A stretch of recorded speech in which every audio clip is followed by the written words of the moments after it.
Hello everyone, আসসালামু আলাইকুম। Welcome to 10 minute school. আজকে আমরা কলেজ অ্যাডমিশন টেস্ট কোর্সের আরেকটি বায়োলজি ক্লাস নিয়ে চলে এসেছি। তোমাদের সবাইকে স্বাগতম জানাচ্ছি। আজকের বায়োলজি ক্লাসটা করার আগে আমি দেখে নেই কতজন ইতোমধ্যে আমাদের সাথে জয়েন করেছো। তাহলে আমি চেক করি, আর আমাকে তোমরা প্রপারলি শুনতে পাচ্ছ কিনা এবং দেখতে পাচ্ছ কিনা কমেন্ট সেকশনে অবশ্যই জানিয়ে দিবে। আচ্ছা, আমি নিজে একটু শুনে নেই আমাকে তোমরা প্রপারলি শুনতে পাচ্ছ কিনা, দেখতে পাচ্ছ কিনা।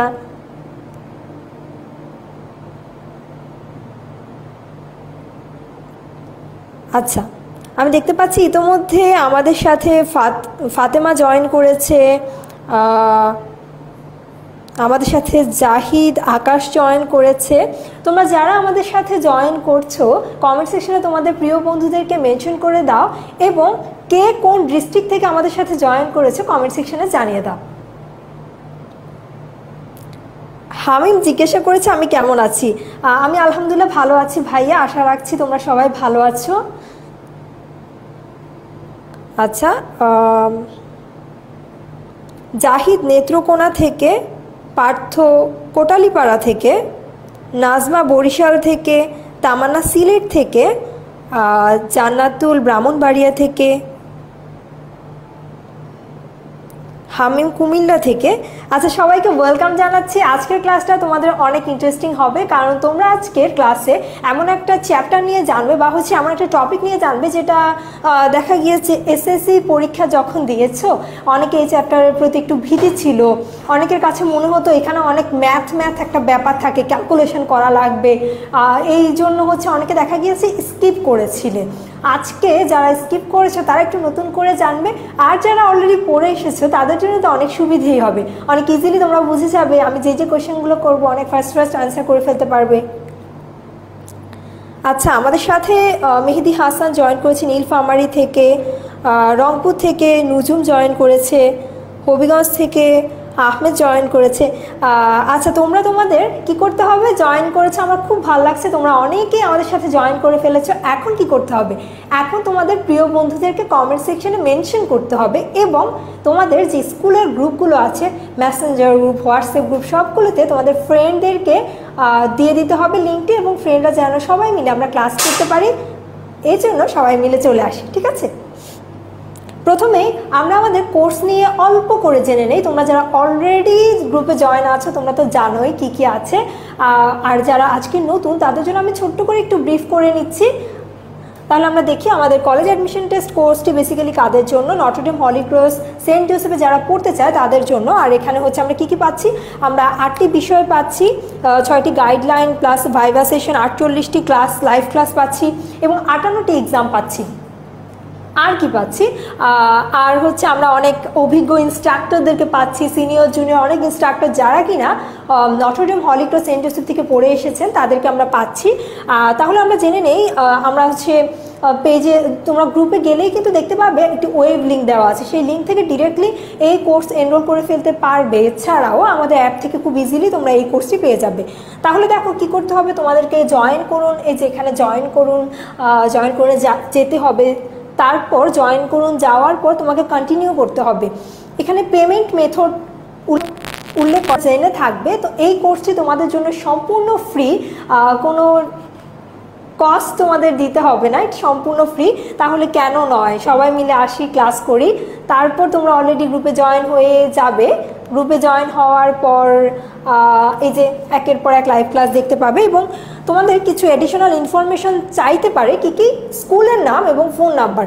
যখন স্কুলের নাম্বার আর ফোন নাম্বার চাইবে তখন একদম কারেক্টটাই দিবে, কিন্তু কারণ যখন তোমরা চান্স পেয়ে যাবে আমরা বুঝতে পারবো কত সংখ্যক স্টুডেন্ট অ্যাকচুয়ালি আমাদের এই কোর্সটি করে উপকৃত হয়েছে। আচ্ছা, আচ্ছা ঠিক আছে, তাহলে আমরা কোর্স নিয়ে জেনে ফেলেছি। এখন অনেকেই আমার সম্পর্কে জানতে চাচ্ছ। হ্যাঁ, অবশ্যই জানাবো, যেহেতু আজকের ক্লাসটি আমি নিচ্ছি আমার সম্পর্কে তো অবশ্যই জানাবো। আমি শামিমা জাহিদ প্রীতি, পড়াশোনা করছি শহীদ সোহরাওয়ার্দী মেডিকেল কলেজে 3rd ইয়ার, আর আমার এক্স কলেজ ছিল হলি ক্রস কলেজ, ব্যাচ 68। আর আমি তোমাদের 10 মিনিট স্কুলে বায়োলজি ইনস্ট্রাক্টর হিসেবে আছি। আজকে আমরা পড়বো, প্রথমেই বলেছিলাম অনেক ইন্টারেস্টিং একটা চ্যাপ্টার, ইন্টারেস্টিং টপিকস এখানে আছে। আমরা তোমাদের 4th চ্যাপ্টার জীবনী শক্তি নিয়ে আজকে জানবো। আর এই জীবনী শক্তির অনেক অনেক কনফিউশন আছে, কি কি টপিক সম্পর্কে জানবো, প্রথমে সেটাই জেনে নিই। আচ্ছা, অনেকে আমাকে সালাম দিয়েছো, ওয়ালাইকুম আসসালাম। সবারটা একসাথেই নিয়ে নিলাম, ওয়ালাইকুম আসসালাম। আর আশা করছি প্রত্যেকে ভালো আছো। হ্যাঁ, আমি আলহামদুলিল্লাহ ভালো আছি। আচ্ছা, অনেকে কিছু কিছু প্রবলেমের কথা বলছো। এই প্রবলেমগুলোর জন্য তোমরা তো জানোই আমাদের হেল্পলাইন কি আছে, 16910। এই নাম্বারটিতে তোমরা কল করবে। কল করলেই তোমরা সরাসরি আমাদের টিমের সাথে যোগাযোগ করতে পারবে এবং তোমাদের প্রবলেমগুলো সলভ হয়ে যাবে। আচ্ছা, তাহলে দেখি আমরা আজকে কি কি জিনিস সম্পর্কে জানবো। আজকে আমরা প্রথমে সালোক সংশ্লেষণ নিয়ে একটু করে আইডিয়া পাবো। তারপর সালোক সংশ্লেষণ পড়তে গেলে এটিপি, এনএডিপি, H+H নিয়ে অনেক কথাবার্তা হয়, সেই জিনিসগুলো সম্পর্কে একটু জানবো। তারপর আমরা শ্বসন নিয়ে জানবো। এই 3টি জিনিস নিয়ে আমরা খুব সুন্দর করে আজকে জেনে ফেলবো, ঠিক আছে? তোমরা অলরেডি এসএসসি পরীক্ষা দিয়ে এসেছো, তোমরা অনেক কিছুই জানো, কিন্তু কেন নয়, একটু রিক্যাপিচুলেট করো। আজকে আমার সাথে একটু রিক্যাপিচুলেট করো এবং আমাদের যে question প্যাটার্নগুলো, Holy Cross, Notre Dame, Saint জোসেফে ভর্তি পরীক্ষার সময় দেখা যায় কখনো সিকিউ আসে, আর কখনো এমসিকিউ আসে, আর কখনো শর্ট কোশ্চেন, খুবই শর্ট কোশ্চেন 1 নম্বর অ্যান্সার আসে। এই প্যাটার্নগুলোতে আজকে আমরা পুরো চ্যাপ্টারটিকে দেখে নেব। তাহলে শুরু করে দেই। আমি শুরু করার সাথে সাথে তোমরা জয়েন করতে থাকো। ওয়ালাইকুম আসসালাম। ওয়ালাইকুম আসসালাম হুমায়রা জাহান। ওয়ালাইকুম আসসালাম নীরা। ওয়ালাইকুম আসসালাম আশরাফুল। নাসরিন সুলতানা, ওয়ালাইকুম আসসালাম। আচ্ছা, সবাই ক্লাসটিতে তাহলে জয়েন করে ফেলি। আজকে আমরা এই 3টি টপিক নিয়ে জানবো। তাহলে হচ্ছে প্রথমে আসি সালোক সংশ্লেষণ কি। সালোক সংশ্লেষণ কি আমরা প্রথমেই জেনে নিব। আমরা সবাই জানি সালোক সংশ্লেষণ কি। সূর্য আছে, এই সূর্য থেকে আলো আসছে, সেই আলো কে ব্যবহার করে উদ্ভিদ খাবার তৈরি করছে। কিন্তু আমরা যদি এটাকে একটু ইকুয়েশন দিয়ে চিন্তা করি, আমরা কিন্তু পুরো চ্যাপ্টারকে খুব ভালোভাবে ইজিলি মনে রাখতে পারবো। তাহলে কি হচ্ছে,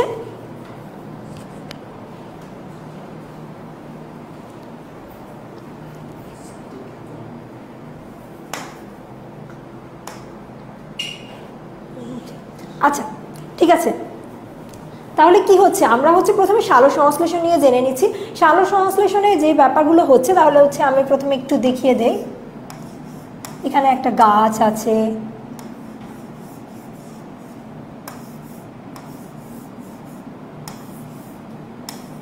তারপর এখানে সূর্য আছে,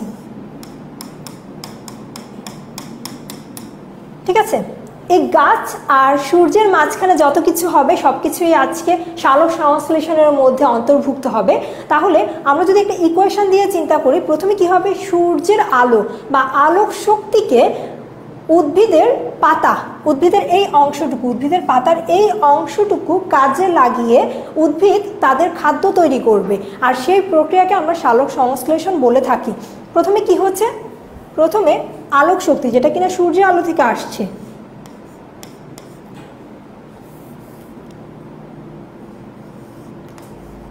আলোক শক্তি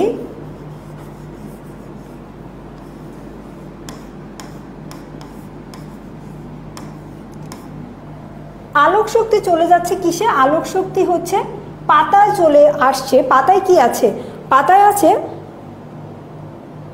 আচ্ছা এই যে আলোক শক্তি আসছে, আলোক শক্তি কোথায় যাবে, পাতায় যাবে। পাতায় কি আছে, পাতায় হচ্ছে ক্লোরোফিল আছে। আমরা জানি ক্লোরোফিলকে কি বলা হয়, কমেন্ট সেকশন আমাকে জানিয়ে দাও ক্লোরোফিলকে কি বলা হয়। কমেন্ট সেকশনে আমাকে জানিয়ে দাও, আমি তোমাদের কমেন্টের জন্য অপেক্ষা করছি। ক্লোরোফিলকে কি বলা হয়? আমরা জানি মাইটোকন্ড্রিয়াকে পাওয়ার হাউস বলা হয়, ঠিক একইভাবে ক্লোরোফিলকে কিছু বলা হয়, একটি নাম আছে যা দিয়ে ক্লোরোফিলকে ডাকা হয়। আমি তোমাদের কাছ থেকে অ্যান্সারটির জন্য অপেক্ষা করছি। ক্লোরোফিলকে কি বলা হয়? আচ্ছা, সালোক সংশ্লেষণের ইংলিশ টার্মটি হচ্ছে ফটোসিনথেসিস। একজন বলে ইংলিশ টার্ম যদি ইউজ করি তাহলে সুবিধা হয়। হ্যাঁ, সালোক সংশ্লেষণের ইংলিশ টার্ম ফটোসিনথেসিস। ক্লোরোফিল ক্লোরোফিলকে রান্নাঘর বলা হয়। ক্লোরোফিলকে রান্নাঘর বলা হয় তার মানে আমরা বুঝতেই পারছি এই যে আমাদের খাওয়ার টাওয়ার যা কিছু রান্নাঘর থেকেই তো আসে, ঠিক না? আমরা কাঁচা সবজি, তারপর হচ্ছে মশলা যা যা লাগে সব কিছু রান্নাঘরে এনে জমা করি, তারপর সেখান থেকে রান্নাঘর থেকে কিন্তু আলটিমেটলি খাওয়াটা প্রস্তুত হয়। ঠিক একইভাবে ক্লোরোফিল কোথায় থাকে? ক্লোরোফিল থাকছে হচ্ছে পাতায়। আর পাতায় যেহেতু ক্লোরোফিল থাকছে, আলোক শক্তি কোথায় আসবে? আলোক শক্তি আসবে ক্লোরোফিলে। ঠিক আছে, আলোক শক্তি ক্লোরোফিলে আসলো, সেখানে এসে আলোক শক্তির রাসায়নিক শক্তিতে কনভার্ট হয়ে যাবে। আলোক শক্তি হবে কি? রাসায়নিক শক্তি। আর এই যে রাসায়নিক শক্তির কথা বলছি, এই রাসায়নিক শক্তি হচ্ছে কি? রাসায়নিক শক্তিটাই হচ্ছে ATP plus NADPH plus H+। ঠিক আছে, তাহলে আমরা কি দেখলাম? আলোক শক্তি রাসায়নিক শক্তিতে রূপান্তরিত হচ্ছে। আলোক শক্তি রাসায়নিক শক্তিতে রূপান্তরিত হওয়ার পর কি হচ্ছে? হওয়ার পর এই যে এটিপি এবং NADPH+H দেখেছি, এই এটিপি এবং NADPH+H+ আমাদের আলটিমেট যে উদ্দেশ্য খাদ্য তৈরি করা, সেই খাদ্য তৈরি করবে। আর খাদ্য তৈরির মধ্যে কোন ধরনের খাদ্য তৈরি করবে? কার্বোহাইড্রেট জাতীয় খাদ্য তৈরি করবে। Carbohydrate C6H12O6। বেসিক্যালি গ্লুকোজকেই আমরা কার্বোহাইড্রেট জাতীয় খাদ্য হিসেবে খুব বেশি চিনি, তাই আমি গ্লুকোজটাই লিখলাম। কার্বোহাইড্রেট জাতীয় খাদ্য তৈরি করছে। এখন এই যে আলোক শক্তি থেকে রাসায়নিক শক্তি, তারপর কার্বোহাইড্রেট জাতীয় খাদ্য তৈরি করছে, রাসায়নিক শক্তি থেকে কার্বোহাইড্রেট জাতীয় খাদ্য তৈরি করার যে প্রসেস, সেই প্রসেসটা হচ্ছে কি? কার্বন বিজারণ। ঠিক আছে, সেই প্রসেসটা হচ্ছে কার্বন বিজারণ। কার্বন বিজারণ পদ্ধতির মাধ্যমে আলটিমেটলি আমরা সালোক সংশ্লেষণ থেকে যেটা চাচ্ছিলাম, কি চাচ্ছিলাম? খাদ্য তৈরি করা। সেই খাদ্য তৈরি হবে কার্বন বিজারণ প্রক্রিয়ার মাধ্যমে।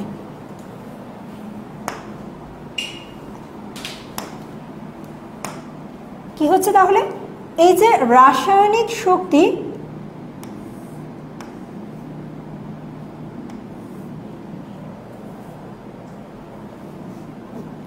হ্যাঁ, রাসায়নিক শক্তি কার্বোহাইড্রেট জাতীয় খাদ্য তৈরি করছে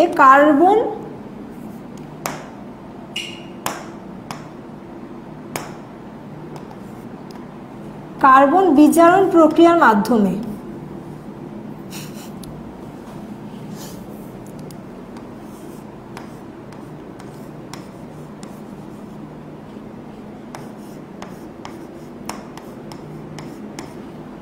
কার্বন বিজারণ প্রক্রিয়ার মাধ্যমে তৈরি হচ্ছে খাদ্য। ঠিক আছে, এই যে আমরা দুটো সেগমেন্টে ভাগ করে ফেললাম আলোক শক্তি। আমাদের সেগমেন্টগুলো কি ছিল? আমাদের সেগমেন্টগুলো ছিল আলোক শক্তি রাসায়নিক শক্তিতে রূপান্তরিত হচ্ছে, রাসায়নিক শক্তি কি করছে? আলটিমেট আমাদের যে খাদ্য, সেই খাদ্যটা তৈরি করে ফেলছে। আর রাসায়নিক শক্তি হিসেবে আমরা পাচ্ছি এটিপি এবং NADPH+H+। ঠিক আছে, এই যে আমরা এটিপি এবং NADPH+H+ পাচ্ছি, এগুলো নিয়ে তোমাদের অনেক কনফিউশন। এই জিনিসগুলো কি? আমরা তাহলে এই জিনিসগুলো কি একটু জেনে নেই।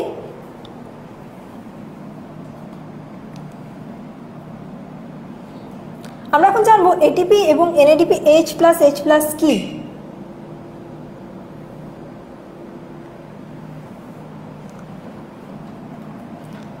হ্যাঁ, এটিপির যদি ফুল ফর্ম দেখি,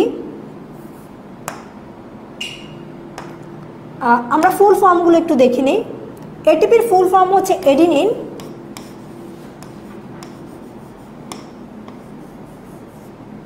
ট্রাইফসফেট। এই ফুল ফর্ম, শর্ট ফর্ম ব্যাপারগুলো অনেক ইম্পর্টেন্ট, তোমাদের পরীক্ষা এসে থাকে, তাই তোমাদেরকে সবসময় মাথায় রাখতে হবে। Adenine triphosphate.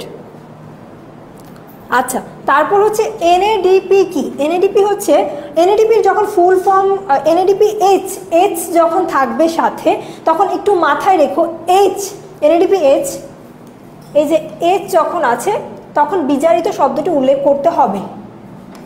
বিজারিত অবস্থায় আছে।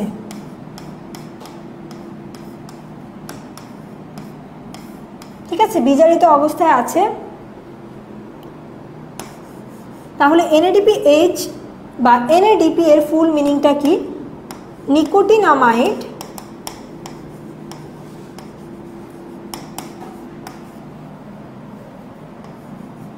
আচ্ছা, এটিপি এর ফুল মিনিং হচ্ছে এডিনোসিন। আচ্ছা, এডিনিন হচ্ছে NADH তে আছে। আচ্ছা, এখানে হচ্ছে নিকোটিনামাইড এডিনিন ডাইনিউক্লিওটাইড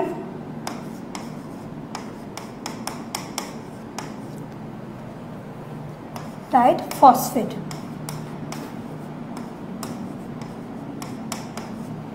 আর এটিপির ফুল মিনিং ছিল এডিনোসাইন। ঠিক আছে, আমি জাস্ট ফুল মিনিংগুলো লিখেছি। এটিপির ফুল মিনিং ছিল এডিনোসাইন ট্রাইফসফেট আর নিকোটিনামাইড এডিনিন ডাইনিউক্লিওটাইড ফসফেট। এখন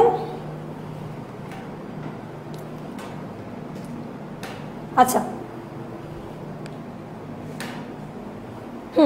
এখানে হচ্ছে আমরা যখন H দেখব, NADPH দেখব, তখন আমরা বলবো বিজারিত। আচ্ছা, আমাদের হচ্ছে একটু টেকনিক্যাল প্রবলেম হচ্ছে, তোমরা লক্ষ্য করেছো আমি যখন লিখেছিলাম তখন কিছু প্রবলেম হচ্ছে। আমি 1 মিনিট পর আবার আসছি, তোমরা একটু 1 মিনিট তোমাদের ফ্রেন্ডদেরকে মেনশন দিতে থাকো, আমি 1 মিনিট পর আবার ব্যাক করছি।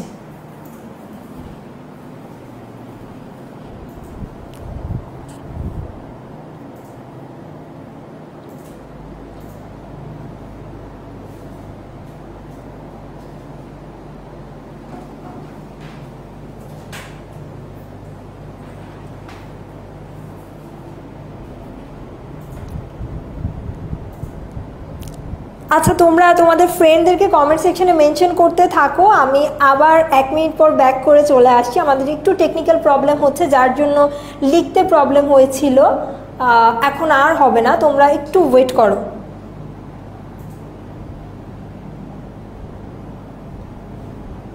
আর আমরা জেনে ফেলেছি এটিপি এর ফুল মিনিং হচ্ছে এডিনোসাইন ট্রাইফসফেট, আর NADP এর ফুল মিনিং হচ্ছে নিকোটিনামাইড অ্যাডিনিন ডাইনিউক্লিওটাইড ফসফেট। কিন্তু যখন NADPH থাকবে তখন আমরা বুঝে নিব প্রথমে কি থাকবে, বিজারিত নিকোটিনামাইড ডাইনিউক্লিওটাইড ফসফেট। আর এই যে বিজারিত ব্যাপারটা কোথা থেকে এসেছে সেটা নিয়ে আমরা একটু পরে জেনে ফেলবো। আচ্ছা, আমি হচ্ছে একটু এটিপির কথা বলি। এটিপি দেখো, এটিপির প্রথমে আছে কি এডিনোসাইন। আমরা যখন ডিএনএ RNA পড়েছিলাম তখন আমরা জেনেছিলাম ডিএনএতে অনেকগুলো নাইট্রোজেন বেস থাকে। নাইট্রোজেন বেস কি থাকে পাশের দ্বারা? আচ্ছা, ডিএনএতে অনেকগুলো নাইট্রোজেন বেস থাকে। নাইট্রোজেন বেস থাকে অ্যাডিনিন, গুয়ানিন, সাইটোসিন আর থায়ামিন।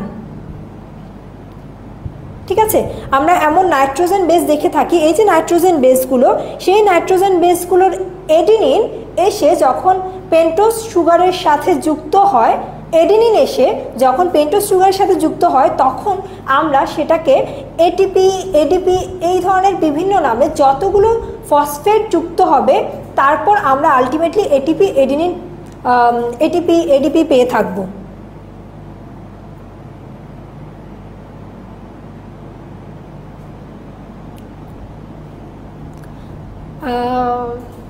আচ্ছা, তোমরা কি কমেন্ট সেকশনে তোমাদের ফ্রেন্ডদেরকে মেনশন করছো?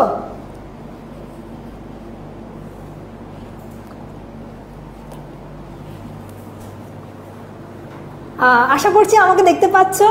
আমি আবার ব্যাক করেছি, আমি একটু সময় নিচ্ছি, আমাদের যা লেখালেখির ব্যাপার স্যাপার আছে সব কিছু আমরা লিখবো। তার আগে আমি একটু আবার দেখে নেই। তোমরা আমাকে একটু জানিয়ে দাও কে কোন স্কুল থেকে আমাদের সাথে জয়েন করেছো।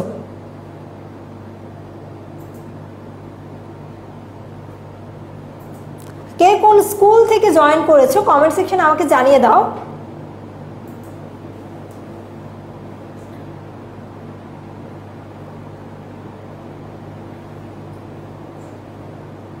আচ্ছা, আমি দেখতে পাচ্ছি আমাদের সাথে অনেকেই জয়েন আছো। হ্যাঁ, আমি আজকে ক্লাসটি করাবো, তোমরা একটু ধৈর্য ধরো, একটু পরেই হচ্ছে আমাদের টেকনিক্যাল প্রবলেম সলভ হয়ে যাবে। তখন আমরা সালোক সংশ্লেষণ, শ্বসন, এটিপি, NADP, H+ নিয়ে সব কিছু জেনে ফেলবো।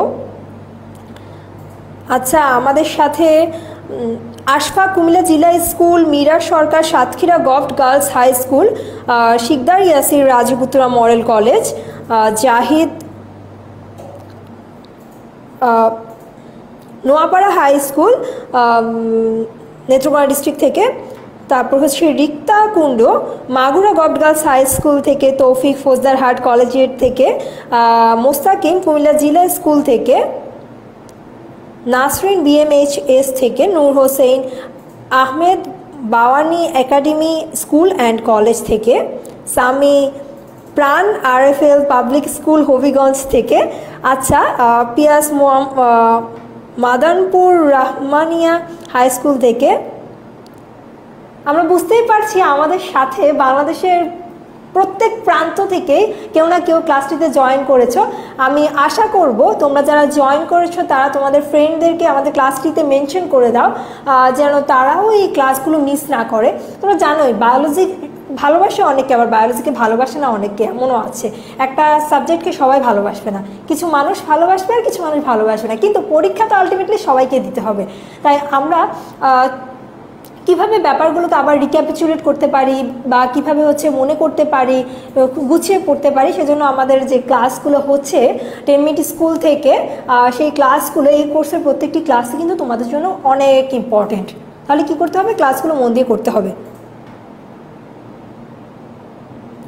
আচ্ছা, তাহসান আদর্শ হাই স্কুল থেকে জয়েন করেছে, রামিম জয়েন করেছে মোজাম্মেল হক চৌধুরী মাধ্যমিক বিদ্যালয় থেকে, ফারাবি জয়েন করেছে পটুয়াখালী থেকে, দুর্জয় জয়েন করেছে রুহিয়া হাই স্কুল থেকে, রেজওয়ান আলী জয়েন করেছে রাজশাহী কলেজিয়েট থেকে, তারিকুল জয়েন করেছে আদর্শ হাই স্কুল থেকে। সবাইকে অনেক অনেক ওয়েলকাম। আজকের ক্লাসটি করার জন্য তোমরা অধীর অপেক্ষায় বসে আছো, আমার দেখে খুব ভালো লাগছে। আমি আশা করব তোমাদের স্কুলের যে ফ্রেন্ডগুলো আছে যারা এখনও জয়েন করতে পারছে না, তোমার প্রিয় বন্ধুদেরকে তোমরা মেনশন করে দাও এবং তোমাদের যে গ্রুপগুলো আছে সেই গ্রুপগুলোতে ক্লাস লিঙ্কটি সেন্ড করে দাও।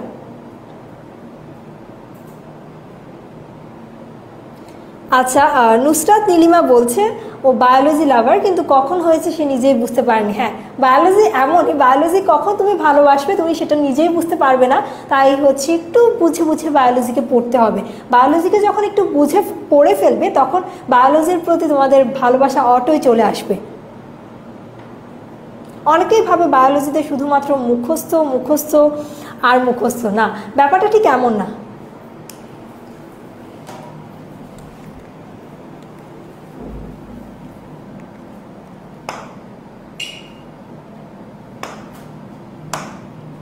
আমরা আশা করছি আমাদের টেকনিক্যাল প্রবলেম সলভ হয়ে গিয়েছে।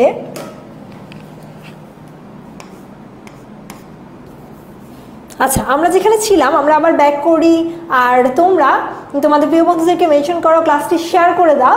আবার আমরা আগের পড়াশোনা ব্যাক করে ফেলছি, আমাদের প্রবলেম সলভ হয়ে গিয়েছে। আচ্ছা, তাহলে হচ্ছে আমরা জানছিলাম এটিপি কি, NADP H+H+ কি।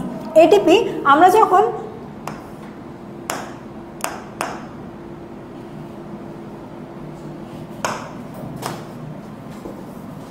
এটিপি, হ্যাঁ, আমরা যখন একটি পেন্টোজ সুগার চিন্তা করব, এই পেন্টোজ সুগারের একটি কার্বনের সাথে যখন এডিনিন, ওই যে একটু আগে বলেছিলাম DNA RNA তে আমরা এডিনিন পেয়ে থাকি, সেই এডিনিন এসে যুক্ত হবে, এটাকে আমরা কি বলবো?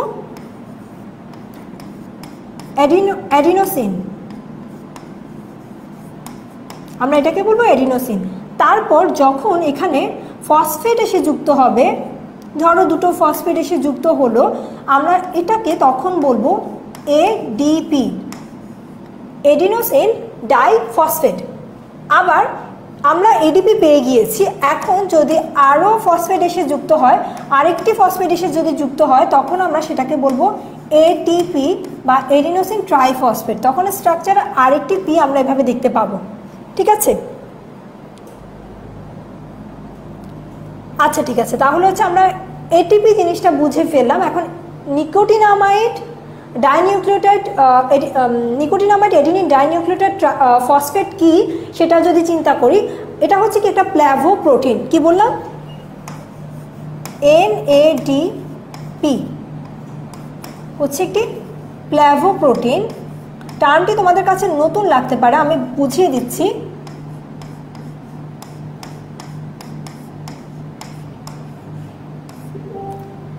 প্ল্যাভোপ্রোটিন, এই যে প্ল্যাভোপ্রোটিন বলছি, এই প্ল্যাভোপ্রোটিনের যে প্ল্যাভিন গ্রুপটি আছে,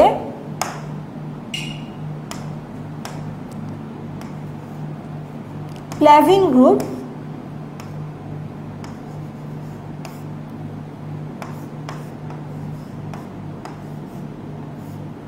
প্ল্যাভোপ্রোটিনের প্ল্যাভিন গ্রুপ আছে, সেই প্ল্যাভিন গ্রুপটি কি করে, সেই প্ল্যাভিন গ্রুপটি করে কি, যে পানি জাতীয় পদার্থগুলো আছে সেগুলোকে শোষণ করে নিয়ে ফেলে, গ্রহণ করে, পানিগ্রাহী পদার্থ।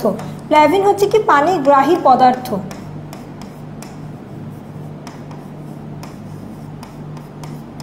আর এই জন্যই আমরা যেহেতু প্ল্যাভিন গ্রুপ দিয়ে পানি গ্রহণ করে ফেলছে, তার মানে পানি গ্রহণের সাথে নিশ্চয়ই জারণ বিজারণের একটা রিলেশন আছে, সেজন্য আমরা NADPH কে বিজারিত নিকোটিনামাইড ডাইনিউক্লিওটাইড ফসফেট বলে থাকি। আচ্ছা ঠিক আছে, তাহলে হচ্ছে আমরা জেনে ফেললাম এটিপি কি আর NADPH কি। এটিপি নিয়ে জানা তোমাদের দরকার, কারণ হচ্ছে জীবনী শক্তির মেইন যে সোর্স, সেই সোর্সটাই হচ্ছে এটিপি, তাই বারে বারে এটিপি নিয়ে তোমাদের জানতে হবে। আচ্ছা ঠিক আছে, তাহলে হচ্ছে আমরা এভাবে এটিপি আর NADP নিয়ে ক্লিয়ার হয়ে গিয়েছি। এখন আমরা পরবর্তীতে চলে যাই। পরবর্তীতে আমরা কি আছে দেখি, এটিপিকে কেন রিচার্জেবল ব্যাটারি বলা হয়। আচ্ছা, আমি যে কোশ্চেনগুলো দিচ্ছি, এই কোশ্চেনগুলো কিভাবে পরীক্ষা আসে, এই কোশ্চেনগুলো তোমরা যদি Notre Dame Holy Cross Saint জোসেফের question pattern দেখে থাকো, সেখানে দেখবে কিছু কিছু বছর সিকিউ কোশ্চেন এসেছে, আর সিকিউ কোশ্চেনের মার্কস 1, 2, 2.5, 1.5 এমন টাইপের করে কোশ্চেনের মার্কসগুলো থাকে। যদি তোমার 2.5 মার্ক অথবা 2 মার্কসের কোশ্চেন আসে, তখন তুমি একটু বড় করে লিখতে হবে। প্রথমে এটিপি জিনিসটি কি, এটিপি দিয়ে কি হচ্ছে তোমাকে ব্যাখ্যা করতে হবে, তারপর কেন রিচার্জেবল ব্যাটারি বলা হচ্ছে সেটাও তোমাকে ব্যাখ্যা করতে হবে, ঠিক আছে। এটিপিকে রিচার্জেবল ব্যাটারি বলা হওয়ার কারণ আমরা কিছুক্ষণ আগে দেখেছিলাম, এটিপি এডিনোসাইন ট্রাইফসফেট, এখানে আছে 3টি ট্রাইফসফেট, আর এডিপি এডিনোসাইন ডাইফসফেট, ঠিক আছে।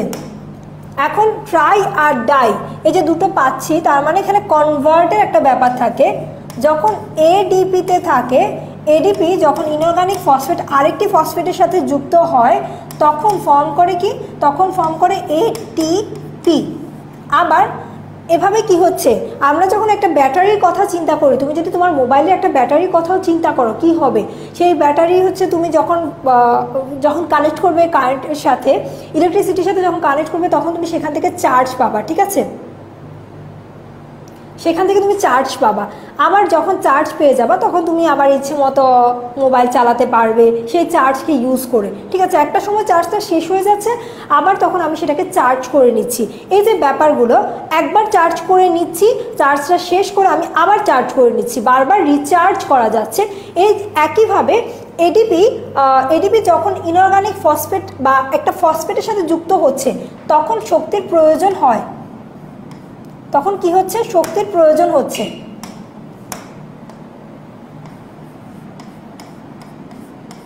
তখন শক্তি প্রয়োজন। তোমাদেরকে এভাবে একটু ব্যাখ্যা করে এই প্রশ্নগুলো অ্যান্সার করতে হবে।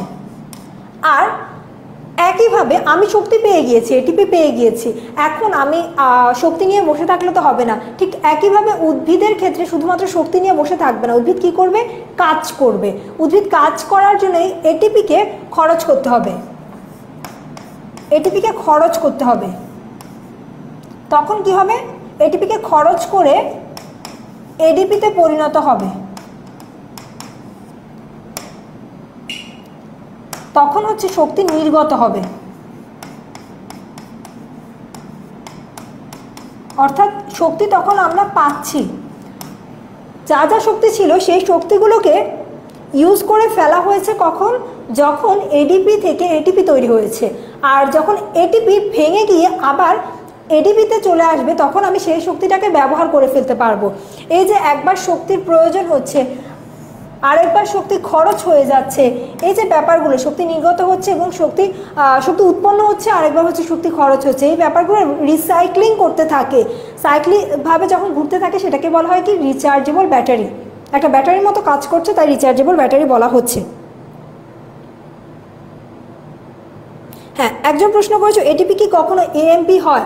এখন দেখো তোমার শক্তির প্রয়োজনীয়তা কতটুকু আছে এটার উপর ডিপেন্ড করবে। যদি দেখা যায় কি এটিপি থেকে এডিপি কনভার্ট হয়ে গেল, তারপর যে শক্তিটা প্রয়োজন ছিল একটু পর আরও একটু বেশি শক্তির প্রয়োজন হচ্ছে, তখন এডিপি কনভার্ট হয়ে এএমপিতে হয়ে যেতে পারে। তোমার শক্তির প্রয়োজনীয়তার উপর ডিপেন্ড করে এটিপি ভাঙতে থাকবে, ফসফেটগুলো একের পর এক নির্গত হবে আর শক্তি বেরিয়ে আসবে। হ্যাঁ, এমসিকিউ আমরা করব, আমরা হচ্ছে সব ধরনের ক্রাইটেরিয়া আজকে ফিল আপ করবো। প্রথমে সিকিউ পুরো চ্যাপ্টারটাকে একটু আমরা রিক্যাপিচুলেট করবো, তারপর হচ্ছে আমরা একটু ব্রেন স্ট্রমিং করবো। তাহলে আমরা কেন এটিপিকে রিচার্জেবল ব্যাটারি বলা হচ্ছে আমরা জেনে ফেলেছি। তারপর দেখি, তারপর সালোক সংশ্লেষণ একটি জারণ বিজারণ বিক্রিয়া। সালোক সংশ্লেষণ একটি জারণ বিজারণ বিক্রিয়া, তোমাদের বইতে একটি লাইন আছে, এই লাইন দেখে তোমরা অনেকেই প্রশ্ন করো কিভাবে জারণ বিজারণ বিক্রিয়া, এটা কি খুব শর্টভাবে আমরা ডিসক্রাইব করতে পারবো কি না। হ্যাঁ, আজকের ক্লাসটি করার পর তোমরা খুব ইজিলি সালোক সংশ্লেষণ একটি জারণ বিজারণ বিক্রিয়া খুব ভালোভাবে ব্যাখ্যা করে দিতে পারবে আশা করছি। ঠিক আছে, তাহলে আমরা প্রথমে জারণ বিজারণ বিক্রিয়া নিয়ে যেহেতু কথা বললাম, জারণ কি আর বিজারণ কি, জারণ কি আর বিজারণ কি এই চ্যাপ্টারের পার্সপেক্টিভে আমরা জেনে নিব। জারণ বিজারণ এই চ্যাপ্টারের পার্সপেক্টিভে যদি জানি তাহলে হচ্ছে আমরা জারণ মান দিয়ে জানব।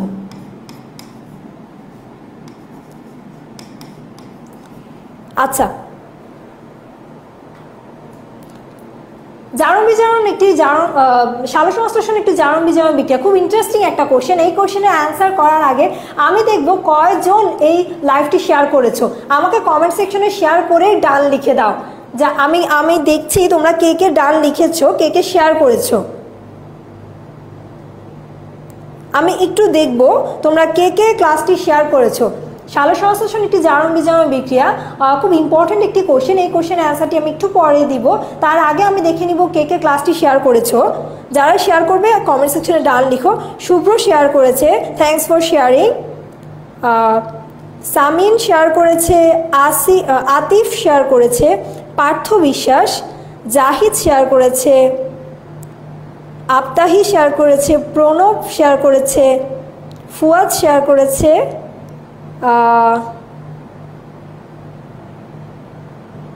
আচ্ছা রূপক শেয়ার করেছে, তৌসিফ, আশরাফুল, পিয়াস, থ্যাঙ্কস ফর শেয়ারিং। তোমাদের সবাইকে অনেক অনেক ধন্যবাদ। তোমরা ক্লাসটি শেয়ার করতে থাকো এবং সাথে প্রিয় বন্ধুদেরকে কমেন্ট সেকশনে মেনশন করতে থাকো। আচ্ছা, আমরা তাহলে আচ্ছা রাইসা, থ্যাঙ্কস। রাইসা অনেক আগে শেয়ার করে ফেলেছে। সামি শেয়ার করেছে, আচ্ছা ঠিক আছে, তোমরা শেয়ার করে যাও। প্রিয় বন্ধুদেরকে অবশ্যই ক্লাসটিতে মেনশন করবে যেন কেউ মিস না করে। আমরা জারণ মান দিয়ে বেসিক্যালি সালোক সংশ্লেষণ একটি জারণ বিজারণ বিক্রিয়া শিখে ফেলবো। জারণ মান যখন কমে যাবে আমরা তখন সেটাকে বলবো বিজারণ।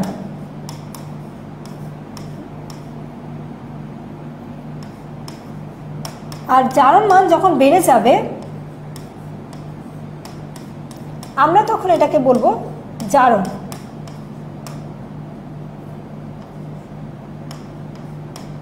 এখন কিভাবে বলবো দেখো, প্রথমে আমরা যে সালোক সংশ্লেষণ নিয়ে কথা বলছি, এখানে কি হয়, সালোক সংশ্লেষণ হয় কাঁচামাল হিসেবে থাকে কার্বন ডাই অক্সাইড আর থাকবে পানি।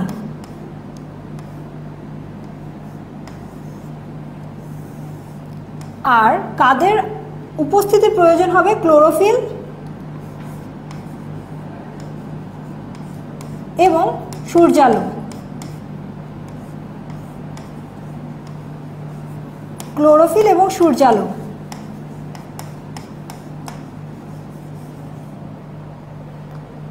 তারপর কি হবে, আমরা সালোক সংশ্লেষণ যে জন্য করছি আলটিমেটলি কার্বোহাইড্রেট জাতীয় খাদ্য তৈরি হবে।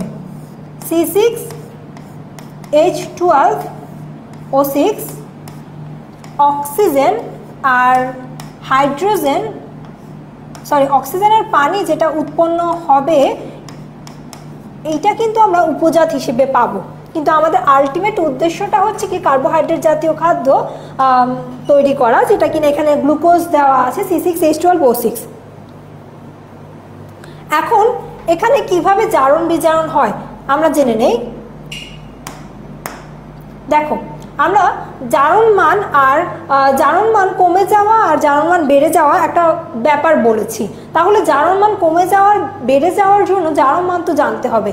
এখন সূত্রের মতো আমরা দুটো জিনিস মুখস্থ করে ফেলবো, কি কি আছে দেখি। হাইড্রোজেনের জারণ মান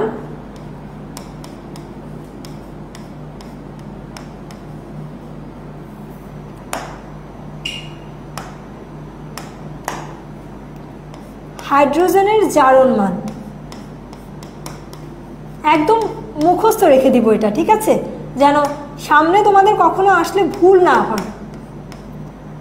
+1 হাইড্রোজেনের জারণ মান +1, অক্সিজেনের জারণ মান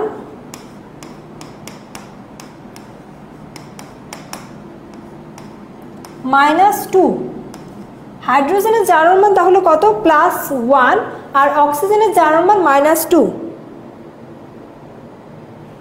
এখন আমরা আরেকটা ব্যাপার জেনে নেই, কোনো সম্পূর্ণ যৌগের জারণ মান 0। একটি সম্পূর্ণ যৌগের জারণ মান, আমরা যখন একটি সম্পূর্ণ যৌগের কথা চিন্তা করব তখন জারণ মান কি হবে, 0। আর যদি কোনো মৌল, একটি যৌগের মধ্যে সিঙ্গেল কোনো মৌলকে নিয়ে চিন্তা করি তখন সেই মৌলের প্লাস অথবা মাইনাস কিছু জারণ মান থাকবে, প্লাস অথবা মাইনাস কিছু জারণ মান থাকবে। আচ্ছা,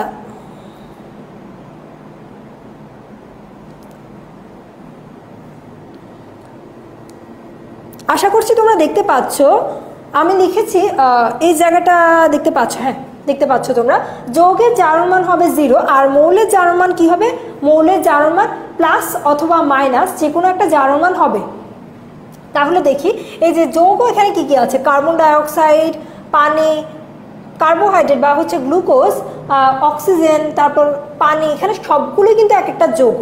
কিন্তু আমি যখন এখানে একটা যৌগের আন্ডারে একটি মৌল নিয়ে কাজ করব, দেখো এখানে অক্সিজেন আছে, এখন আমি অক্সিজেনের জারণ মান দেখি। অক্সিজেনের জারণ মান আমি উপরে শিখে এসেছি -2, বসিয়ে ফেলেছি -2। তারপর আমি যখন জারণ বিজারণ প্রমাণ করব, একটি বিক্রিয়াকে জারণ কি বিজারণ যখন আমি প্রমাণ করব তখন আমার বাম পাশ এবং ডান পাশ উভয় পাশ নিয়ে কম্পেয়ার করে হচ্ছে আমার রেজাল্ট দিতে হবে, ডান আর বাম। অর্থাৎ আমাদের বাম পাশে কি থাকছে, বাম পাশে থাকছে হচ্ছে বিক্রিয়ক আর ডান পাশে উৎপাদ। তাহলে বিক্রিয়কের আমি একটা অক্সিজেন নিয়ে কাজ করেছি, এখন আমি উৎপাদে দেখি কি হচ্ছে। উৎপাদে দেখো অক্সিজেন একটি যৌগ হিসেবে আছে, অক্সিজেনের মৌল ফর্ম একটি মাত্র অক্সিজেন থাকে আর অক্সিজেনের যৌগ ফর্ম বা অণু ফর্ম দুটি অক্সিজেন থাকে। দেখো অক্সিজেন একটি যৌগের আন্ডারে আছে, অর্থাৎ আমরা জেনেছিলাম যৌগের জারণ মান কত, 0। তাহলে এখানে অক্সিজেনের জারণ মান হবে 0। তাহলে আমরা যে বলেছিলাম জারণ মান কমে যাওয়া মানে বিজারণ আর বেড়ে যাওয়া মানে কি জারণ, এখানে কি হচ্ছে অক্সিজেনের ক্ষেত্রে, তাহলে কি হচ্ছে আমরা দেখি অক্সিজেনের ক্ষেত্রে কি হচ্ছে। অক্সিজেনের ক্ষেত্রে জারণ মান -2 থেকে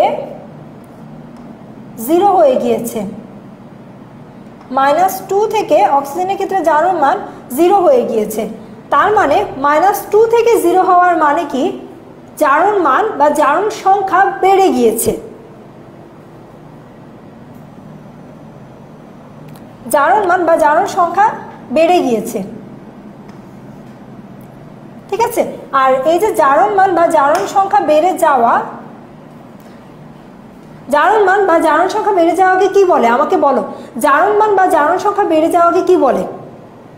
আমি একটু আগেই বলেছিলাম জারণ মান বেড়ে যাওয়াকে কি বলা হয়, জারণ নাকি বিজারণ? আচ্ছা, শুভ্র জানিয়েছে জারণ, নাজমুস সাকিব জারণ, পিয়াস জারণ, রোবাইদা আফরিন জারণ, সাকিব বলছে জারণ, মীরা বলছে জারণ, নাজমা বরিশাল থেকে ওয়েলকাম, নাজমুস সাকিব, ফাতেমা বিজারণ। না আপু হয়নি, এটা জারণই হবে। তোমরা যারা জারণ বলেছো কংগ্রাচুলেশন, তোমাদের অ্যান্সার হয়েছে। অক্সিজেন -2 থেকে 0-তে চলে যাওয়াকে বলা হচ্ছে কি? জারণ। ঠিক আছে, আমরা জারণ পেয়ে গেলাম, তার মানে এখন আমাদের কি খোঁজা লাগবে? বিজারণ। এই বিক্রিয়া দুটো টার্ম ছিল, জারণ এবং বিজারণ, এখন আমরা বিজারণ খুঁজবো। তাহলে বিক্রিয়াটা যদি চিন্তা করো, বিক্রিয়াতে একদম প্রাইমারি বা হচ্ছে প্রমিনেন্ট রোল প্লে করছে অক্সিজেন আর কার্বন ডাইঅক্সাইড। অক্সিজেন নিয়ে আমাদের সব চিন্তা ভাবনা শেষ, এখন কার্বন ডাইঅক্সাইড নিয়ে চিন্তা করি। একটা যৌগের আলটিমেট জারণ মান হবে 0, এই যে আমরা দেখেছি যৌগে হচ্ছে জারণ মান 0। তাহলে কার্বন ডাইঅক্সাইডের জারণ মান 0, কিন্তু কার্বন ডাইঅক্সাইডের মধ্যে একটি মৌল আছে অক্সিজেন, অক্সিজেনের জারণ মান কত? -2। এখন -2 ইন্টু 2 ইকুয়ালস টু -4। আমাদেরকে এখন +4 করা লাগবে, তাহলে কিন্তু আলটিমেটলি যৌগটি জারণ মান 0 হবে। কার্বনের তাহলে জারণ মান কত হচ্ছে এখানে? +4। কার্বনের জারণ মান +4। ঠিক আছে,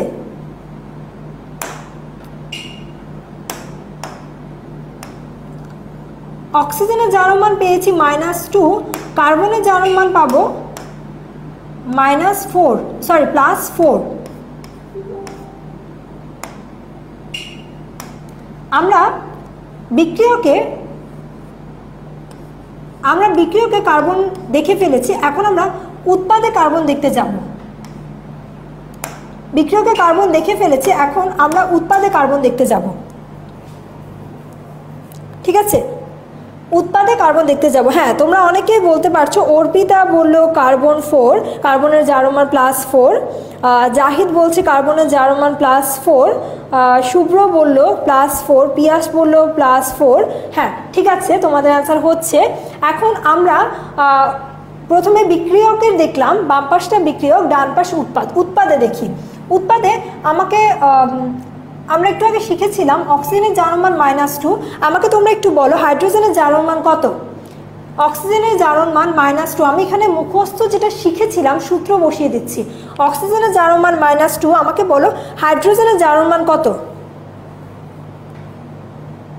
কমেন্ট সেকশনে তোমরা আমাকে জানিয়ে দাও হাইড্রোজেনের জারণ মান কত? হাইড্রোজেনের জারণ মান কত? মীরা বলছে +1, আর রাফাজা খাতুন +1, নাইম হাসান +1, নাজমু সাকিব। আচ্ছা ঠিক আছে, +1। আমরা কিছুক্ষণ আগে জেনেছিলাম হাইড্রোজেনের জারণ মান +1। এখন আমাদের আলটিমেট উদ্দেশ্য কি? এই পুরো যৌগটার আমরা শিখেছি যৌগের জারণ মান 0, পুরো যৌগটার জারণ মানকে 0 করা। তাহলে দেখো -2, অক্সিজেনের জারণ মান -2 ইন্টু 6, তাহলে কি 6 দুগুণে 12। ঠিক আছে, আর হাইড্রোজেন +1, হাইড্রোজেনের +1 ইন্টু 12, তাহলে কি হচ্ছে +12। আমাদের যে আলটিমেট 0টা প্রয়োজন ছিল, এই 0 কিন্তু এখানে অলরেডি হয়ে গিয়েছে। তার মানে আমরা কার্বনকে কোনো জারণ মান দেওয়ার মতো এখানে আর কিছুই বাকি নেই। কার্বনের জারণ মান তাহলে কি হবে? আমাকে কমেন্টে তোমরা জানিয়ে দাও। কার্বনের জারণ মান C6H12O6 বা গ্লুকোজে কার্বনের জারণ মান কি হবে? তোমরা আমাকে কমেন্টে জানিয়ে দাও কার্বনের জারণ মান কি হবে। C6H12O6, এখানে কার্বনের জারণ মান কি হবে? নাজমু সাকিব 0, প্রণব মণ্ডল বলছে 0, নীলিমা বলছে 0, আশিস কুমার বলছে 0, মীরা সরকার 0, পার্থ বিশ্বাস 0। কংগ্রেচুলেশনস, তোমরা আমার একদম অ্যাকচুয়াল ট্র্যাকটা বুঝতে পেরেছো আমি কিভাবে একটা যৌগ আলটিমেটলি 0 হয়, কিন্তু আমরা যে সূত্রের মতো শিখেছি +1 ছিল হাইড্রোজেনের জারণ মান, -2 ছিল অক্সিজেনের জারণ মান, এই জারণ মানগুলো দিয়ে আলটিমেটলি কিভাবে কার্বনের জারণ মান আমরা 0 পেয়েছি। স্টার্ট বলছে 0, সিদ্দিক হোসেন বলছে 0।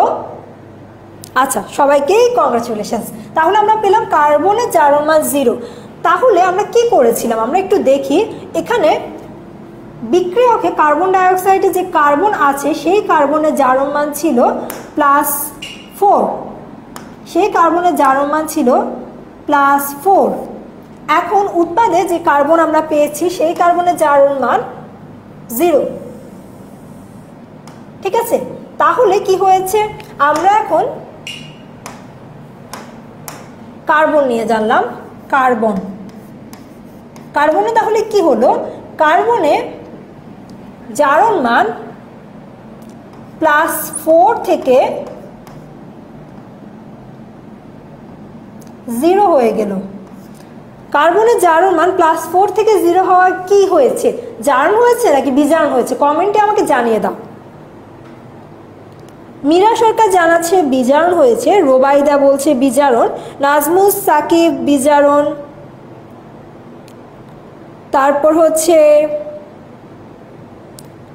বিজারণ অনেকেই বলছো, তামান্না বলছে বিজারণ, পিয়াস বলছে বিজারণ, তামিম বলছে বিজারণ। হ্যাঁ হয়েছে, তোমাদের হয়েছে। আমরা জারণ জেনে ফেললাম, এখন বিজারণ জেনে ফেললাম।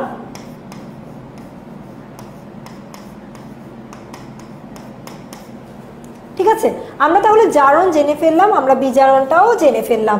তাহলে আমাদের যে আলটিমেট উদ্দেশ্য ছিল সালোক সংশ্লেষণ একটি জারণ বিজারণ বিক্রিয়া, কিভাবে সালোক সংশ্লেষণ একটি জারণ বিজারণ বিক্রিয়া আমরা খুব ইজিলি ছোট্ট কিছু টেকনিক ফলো করে প্রমাণ করে দিতে পারবো সালোক সংশ্লেষণ কিভাবে একটি জারণ বিজারণ বিক্রিয়া হয়েছে। তা আমরা দেখে ফেললাম কিভাবে সালোক সংশ্লেষণ একটি জারণ বিজারণ বিক্রিয়া হয়েছে। এখানে কি জারিত হয়েছে, জারিত হয়েছে অক্সিজেন আর বিজারিত হয়েছে কার্বন। যেহেতু কার্বন একটি যৌগে আছে কার্বন ডাইঅক্সাইড, আমরা বলতে পারি কার্বন ডাইঅক্সাইড বিজারিত হয়েছে আর অক্সিজেন জারিত হয়েছে।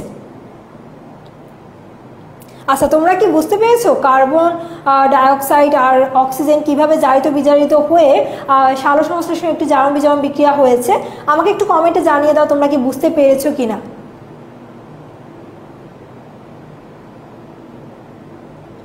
তোমরা বুঝতে পেরেছো কিনা আমাকে একটু কমেন্ট সেকশনে জানিয়ে দাও। নাজমু সাকিব জানিয়েছে বুঝতে পেরেছে।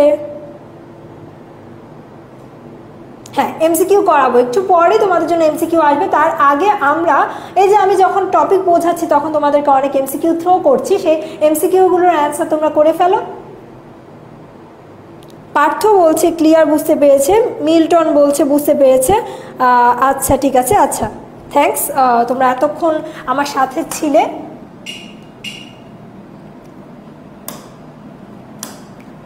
আমরা তাহলে পরবর্তীতে চলে যাই। এখন আমরা সালোক সংশ্লেষণের দুইটা ফেজ আছে, এই ফেজগুলো নিয়ে একটু জানবো।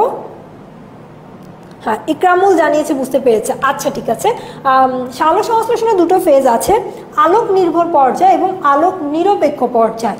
আমরা অনেক কনফিউজড হয়ে যাই আলোক নির্ভর পর্যায়ে কি কি হয় এবং আলোক নিরপেক্ষ পর্যায়ে কি কি হয়। আমরা প্রথমেই জেনেছিলাম সালোক সংশ্লেষণ কি, আলোক শক্তি থেকে রাসায়নিক শক্তিতে রূপান্তরিত হবে, আর সেই রাসায়নিক শক্তি থেকে কি হবে, আমাদের যে আলটিমেট প্রোডাক্ট গ্লুকোজ বা কার্বোহাইড্রেট জাতীয় খাদ্যে পরিণত হবে। আলোক শক্তি থেকে দেখো আলো রাসায়নিক শক্তিতে পরিণত হচ্ছে,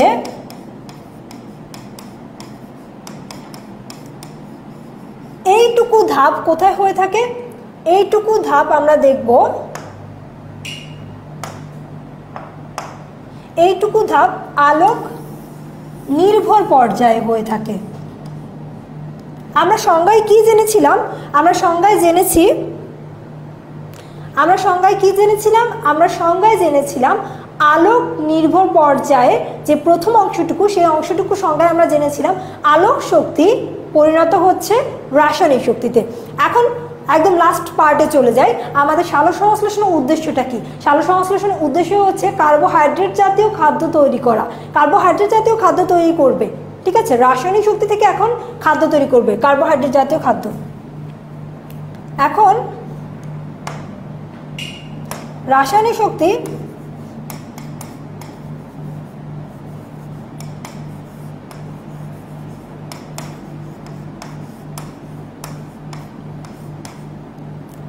কার্বোহাইড্রেট জাতীয় খাদ্য তৈরি করবে।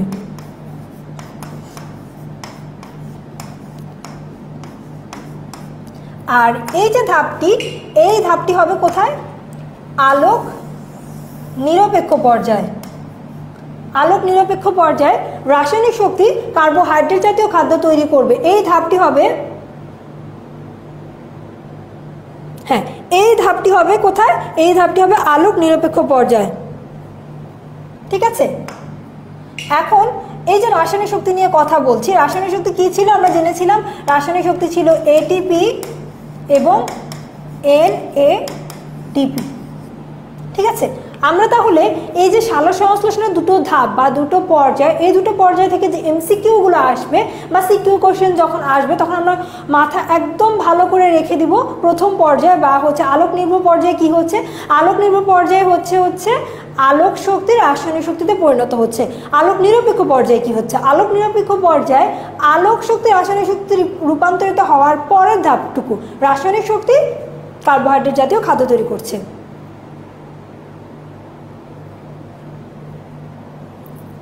আচ্ছা, ঠিক আছে, তাহলে হচ্ছে আমরা ধাপগুলো নিয়ে একটু করে জেনেছি, ঠিক আছে? তারপর হচ্ছে আলোক নির্ভর পর্যায়ে। আলোক নির্ভর পর্যায়ে হচ্ছে ফটোফসফোরাইলেশন এবং ফটোলাইসিস, দুটো জিনিস। আলোক, আচ্ছা, আমাকে একজন প্রশ্ন করেছে, নাজমা ইসরাত প্রশ্ন করেছে, আপু আপনি কত টাইম পড়াশোনা করতেন? হ্যাঁ, এই প্রশ্নটা আমি হচ্ছে প্রত্যেকটা লাইভ ক্লাসেই তোমাদের থেকে পেয়ে আসতেছি, আর আমি প্রতিবারই এটা আনসার করে যাই। আমার নিজের কাছে ভালো লাগে, কেন যেন ইন্টারেস্টিং লাগে এই কোশ্চেনটি। কতক্ষণ পড়াশোনা করতাম, এই কোশ্চেনটা যখন কেউ করে তখন আমার মাথায় আসে, অনেকেই বলে আমি 16 ঘন্টা, 20 ঘন্টা, অনেকে তো আবার বলে আবার 24 ঘন্টা পড়াশোনা করেছি, নাওয়া খাওয়া সব বাদ দিয়ে শুধু পড়াশোনা পড়াশোনা পড়াশোনা। আমি ঠিক এমনটা ছিলাম না, আমি এমন স্টুডেন্ট ছিলাম না। আমি কেমন স্টুডেন্ট ছিলাম? আমি ছিলাম আমার নিজের মতো। আমি একটা টপিক যতক্ষণ পর্যন্ত বুঝবো না, আমি ততক্ষণ পর্যন্ত টপিকটি পড়েছি। যদি সেটা 2 ঘন্টা আমি বুঝে ফেলি, আমার জন্য 2 ঘন্টা ইজ এনাফ। আর যদি 2 ঘন্টা না বুঝি, আমার জন্য যদি ওই টপিক পড়তে গিয়ে 5 ঘন্টা লাগে, 6 ঘন্টা লাগে, আমি 6 ঘন্টা পড়েছি। আরও বেশি যদি মনে হয় না আজকে আমার যে পড়াটা, সেটা পড়ার জন্য আমি বুঝতে পারছি না, আমার 12 ঘন্টা প্রয়োজন হচ্ছে, আমি 12 ঘন্টাও পড়েছি, 16 ঘন্টাও পড়েছি, 18 ঘন্টাও পড়েছি। যখন যতটুকু প্রয়োজন হয়েছে, আমার জন্য কখনো বাধা ধরা কিছু ছিল না যে আমি এতক্ষণই পড়বো, ঠিক আছে? আচ্ছা, ঠিক আছে। তারপর হচ্ছে ফটোফসফোরাইলেশন কি? ফটোফসফোরাইলেশন শব্দটাকে একটু ভেঙে ফেলি। ফটো দিয়ে বুঝি আলো, আর ফসফোরাইলেশন হচ্ছে কি ফসফরাস যুক্ত হওয়া। ওই যে আমরা তখন দেখেছিলাম এডিপি যখন ফসফেট যুক্ত হচ্ছে তৈরি হচ্ছে এটিপি, ঠিক আছে? এডিপির সাথে যখন ফসফেট যুক্ত হচ্ছে তখন তৈরি হচ্ছে এটিপি। আর এই ব্যাপারটাকে ফসফেট যুক্ত হওয়ার ব্যাপারটাকে বলে ফসফোরাইলেশন। আর যখন এখানে আলোর উপস্থিতি থাকে,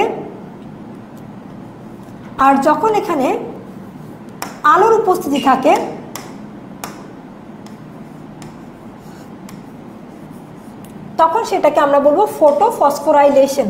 আর ফটোলাইসিস কি? কমেন্ট সেকশনে অনেকেই বলেছো ফটোলাইসিস কি। ফটোলাইসিস হচ্ছে আলোর সালোক বিভাজন। হ্যাঁ, তোমরা অনেকেই বলতে পেরেছো, যারা বলতে পেরেছো তাদেরকে কংগ্রাচুলেশনস। হ্যাঁ, ফটোলাইসিস দেখি, ফটো মানে হচ্ছে আলো আছে, আর লাইসিস শব্দটির মিনিং তোমাদের একটু জেনে নেওয়া উচিত, কারণ অনেক সময় অনেক ক্ষেত্রে লাইসিস টার্মটি ইউজ হয়। লাইসিস মানে হচ্ছে ভেঙে যাওয়া, কোনো কিছু ভেঙে যাওয়াকে লাইসিস বলা হয়, আর কোনো কিছু তৈরি হওয়াকে সিনথেসিস বলা হয়। সিনথেসিস, ঠিক আছে। আমরা প্রথমেই তো জেনেছিলাম ফটোসিনথেসিস বা হচ্ছে সালোক সংশ্লেষণ। ফটোসিনথেসিস শব্দটি দিয়ে আমরা বুঝি খাদ্য তৈরি হওয়া, আর লাইসিস দিয়ে বুঝতেছি আমরা এখানে কোনো কিছু ভেঙে যাচ্ছে, ফটোলাইসিস, আলোর উপস্থিতি কিছু একটা ভেঙে যাচ্ছে। সেই কিছু কি? সেই কিছু জিনিসটি হচ্ছে কি? সেই কিছু হচ্ছে পানি। হ্যাঁ, ঠিক আছে, অনেকে বলতে পারছো পানি কিভাবে ভেঙে যাচ্ছে। পানি হচ্ছে ফটোলাইসিসে পানি ভেঙে গিয়ে আলোর উপস্থিতিতে ভেঙে গিয়ে হাইড্রোজেন, ইলেকট্রন, হাইড্রোজেন, অক্সিজেন এবং ইলেকট্রন তৈরি করছে, ঠিক আছে। হাইড্রোজেন আয়ন, অক্সিজেন আয়ন, এগুলো আয়ন হিসেবে তৈরি হচ্ছে এবং ইলেকট্রন তৈরি হচ্ছে, ঠিক আছে। হাইড্রোজেন, অক্সিজেন আর ইলেকট্রন তৈরি হচ্ছে, এটাকেই বলা হচ্ছে কি ফটোলাইসিস বা সালোক বিভাজন। আর এই যে ফটোলাইসিস বা সালোক বিভাজন, হ্যাঁ, একজন একটা ইম্পর্টেন্ট প্রশ্ন করেছে, অনেক সুন্দর প্রশ্ন। তাহসান করেছো আপু, ইনঅর্গানিক ফসফেট আইপি না লিখে পিআই লিখলে হবে কি না, এরকম একটা প্রশ্ন করেছো। আইপি আর পিআই দুটোই সেম। তুমি যদি ইনঅর্গানিক ফসফেট আইপি লিখো, যে জিনিসটা বোঝাবে পিআই ঠিক একই জিনিসটাকে মিন করবে, ইনঅর্গানিক ফসফেট অর্থাৎ হচ্ছে অজৈব ফসফেট। সেম, এখানে কোনো কনফিউশন নেই, কিছু নেই। ইনঅর্গানিক ফসফেট আইপি এবং পিআই দুটোভাবে লেখা যায়, ঠিক আছে। তোমরা অনেকেই চমৎকার চমৎকার কোশ্চেন করো। তোমাদের কাছে আমার রিকোয়েস্ট থাকবে, যারা ক্লাসটি মন দিয়ে করছো, প্রত্যেকের যেসব কোশ্চেনগুলো থাকবে, কনফিউশনগুলো অবশ্যই কমেন্ট সেকশনে করে ফেলবে, আর তোমাদের প্রিয় বন্ধুদেরকে মেনশন করে দিবে। আমি একটু দেখি কমেন্ট সেকশনে কে কে তোমাদের প্রিয় বন্ধুদেরকে মেনশন করেছো, আমি চেক করব। আমি এই টপিকটি পড়ানো শেষ করে কমেন্টে চেক করব তোমরা কে কে তোমাদের প্রিয় বন্ধুদেরকে মেনশন করেছো।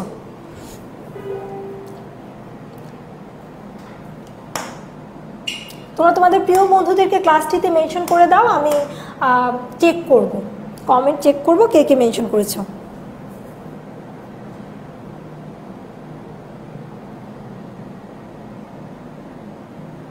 আচ্ছা, ঠিক আছে, তাহলে হচ্ছে আমরা পরবর্তী স্লাইডে চলে যাই।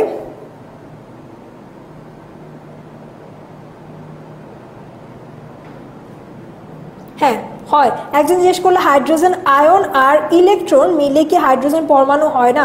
হাইড্রোজেন আয়ন কখন হবে? যখন ইলেকট্রন ত্যাগ করে দিবে তখন হবে হাইড্রোজেন আয়ন। এখন সে যদি ইলেকট্রনটা গ্রহণ করে ফেলে তাহলে কি হবে? তাহলে হাইড্রোজেন পরমাণুই হয়ে যাবে, ঠিক আছে। প্রশ্নটি করেছিল আরজু। আমরা আলোক নির্ভর পর্যায়ে জেনে ফেললাম আলোক নির্ভর পর্যায়ে কি কি হচ্ছে। আলোক নির্ভর পর্যায়ে তাহলে আমরা তিনটা জিনিস দেখতে পাচ্ছি। ফটোফসফোরাইলেশন, এটিপি তৈরি হচ্ছে, তারপর ফটোলাইসিস, পানি ভেঙে যাচ্ছে। এছাড়া একদম মেইন যে কাজটি, আলোক শক্তি রাসায়নিক শক্তিতে পরিণত হচ্ছে কোথায়? একদম প্রথম ধাপটি আলোক নির্ভর পর্যায়ে। হ্যাঁ, এখন আসি আলোক নিরপেক্ষ পর্যায়ে। আলোক নিরপেক্ষ পর্যায়ে কি হয়েছিল আমাকে একটু বলো। আমি কিছুক্ষণ আগে তোমাদেরকে বলেছিলাম আলোক নিরপেক্ষ পর্যায়ে কি হয়েছিল, বলো আলোক নিরপেক্ষ পর্যায়ে কি হয়েছিল। কমেন্ট সেকশনে আমি দেখতে চাচ্ছি, আমাকে জানিয়ে দাও আলোক নিরপেক্ষ পর্যায়ে কি হয়েছিল। আমি খুব শর্ট করে জানিয়েছিলাম রাসায়নিক শক্তি আলোক নিরপেক্ষ পর্যায়ে কার্বোহাইড্রেট জাতীয় খাদ্য তৈরি করে কোন প্রক্রিয়ার মাধ্যমে? কার্বন বিজারণ প্রক্রিয়ার মাধ্যমে, ঠিক আছে। কার্বন বিজারণ প্রক্রিয়ার মাধ্যমে রাসায়নিক শক্তি আলোক নিরপেক্ষ পর্যায়ে কি তৈরি করছে? কার্বোহাইড্রেট জাতীয় খাদ্য। কার্বন বিজারণ প্রক্রিয়া, কার্বন বিজারণ তিনটি গতিপথকে অনুসরণ করে হয়। C3, আমাকে বলো C3 সাইকেলের অন্য নাম কি? C3 সাইকেলকে অন্য কোন নামে ডাকা যেতে পারে? কমেন্ট সেকশনে আমাকে জানিয়ে দাও C3 সাইকেলকে অন্য কোন নামে ডাকতে পারা যায়। C3 সাইকেলকে অন্য কোন নামে ডাকা যেতে পারে আমাকে কমেন্টে জানিয়ে দাও। আচ্ছা, শামসেদ কুতুবি বলেছে কার্বন বিজারণ। হ্যাঁ, তোমাদের প্রশ্ন অ্যান্সারটি হয়েছে, আমি কিছুক্ষণ আগেই করেছিলাম, অনেকে অ্যান্সার করতে পেরেছে, কনগ্রাচুলেশনস। এখন আমি জিজ্ঞাসা করছি C3 সাইকেলকে অন্য কী নামে ডাকা যায়? C3 সাইকেলকে শুভ্র ক্যালভিন সাইকেল, মীরা বলছে ক্যালভিন, নিদ্রা বলছে ক্যালভিন, নাজমু সাকিব বলছে ক্যালভিন, ফাতেমা বলছে ক্যালভিন, ইস্তাদ বলছে ক্যালভিন। হ্যাঁ, ক্যালভিন চক্র বলা হয়। তোমরা যারা যারা বলেছো সবাইকে কংগ্রাচুলেশনস। জাকিয়া সুলতানা বলছে ক্যালভিন, সিদ্দিক হোসেন ক্যালভিন চক্র। হ্যাঁ, ঠিক আছে। তাহলে আমরা জেনে ফেললাম C3 সাইকেলকে বলা হচ্ছে কি ক্যালভিন চক্র।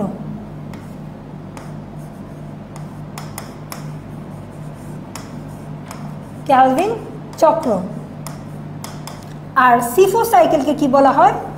হ্যাচ ও স্ল্যাক সাইকেল, তা হচ্ছে হ্যাচ ও স্ল্যাক চক্র। আর আরেকটি আছে ক্র্যাসুলেসিয়ান অ্যাসিড বিপাক, যেটা নিয়ে তোমাদের স্টেজে তো আলোচনা করা নেই এবং তোমাদের হায়ার স্টেজ ইন্টার বা এইচএসসিতেও আলোচনা করা হয়নি। অর্থাৎ এখান থেকে তোমাদের প্রশ্ন আসার সম্ভাবনা একদমই নেই। যদি প্রশ্ন আসে জিজ্ঞাসা করতে পারে ক্র্যাসুলেসিয়ান অ্যাসিড বিপাক কোন পর্যায়ে, সালোক সংশ্লেষণে কোন পর্যায়ে আমরা দেখতে পাই, আমাকে বলো সালোক সংশ্লেষণে কোন পর্যায়ে ক্র্যাসুলেসিয়ান অ্যাসিড বিপাক দেখা যায়? আলোক নিরপেক্ষ পর্যায়ে দেখা যায়।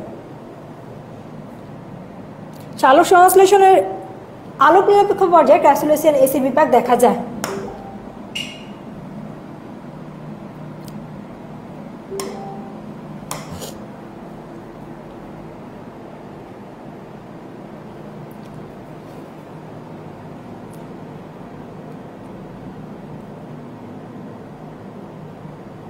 আচ্ছা, এখন এই যে C3 সাইকেল C4 সাইকেল নিয়ে কথা বললাম, এগুলো জানার সবচেয়ে সহজ উপায় কি?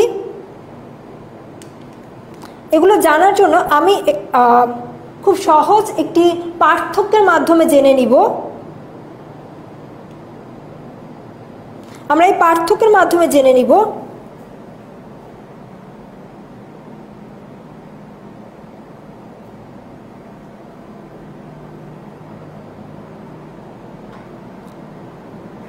C3 সাইকেল এবং C4 সাইকেল, ক্যালভিন চক্র এবং হ্যাচ ও স্ল্যাক চক্রের মধ্যে পার্থক্যের বিষয় ক্যালভিন চক্র এবং হ্যাচ ও স্ল্যাক চক্র। এখন আমরা দুটোকে পার্থক্য করার মাধ্যমে জেনে নিব কি কি পার্থক্য আছে।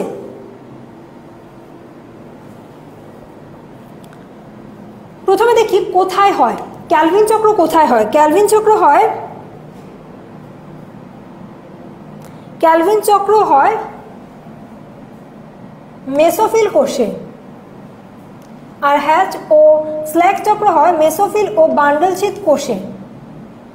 ক্যালভিন চক্র হয় মেসোফিল কোষে, আর হ্যাচ ও স্ল্যাক চক্র হয় মেসোফিল ও বান্ডলশীথ কোষে। অর্থাৎ বান্ডলশীথ কোষে আমরা ক্যালভিন চক্র বা C3 সাইকেল দেখব না, কিন্তু আমরা C4 সাইকেল দুটো জায়গায় দেখতে পাবো, মেসোফিল এবং বান্ডলশীথ কোষে। তারপর ফটো রেসপিরেশন ক্যালভিন চক্রে ঘটে, কিন্তু হ্যাচ ও স্ল্যাক সাইকেলে হয় না। ফটো রেসপিরেশন মানে হচ্ছে সূর্যের আলোর উপস্থিতিতে রেসপিরেশন অর্থাৎ শ্বসন হয় কি না, এই ব্যাপারটা ক্যালভিন চক্রে ঘটে, কিন্তু হ্যাচ ও স্ল্যাক সাইকেলে ঘটে না।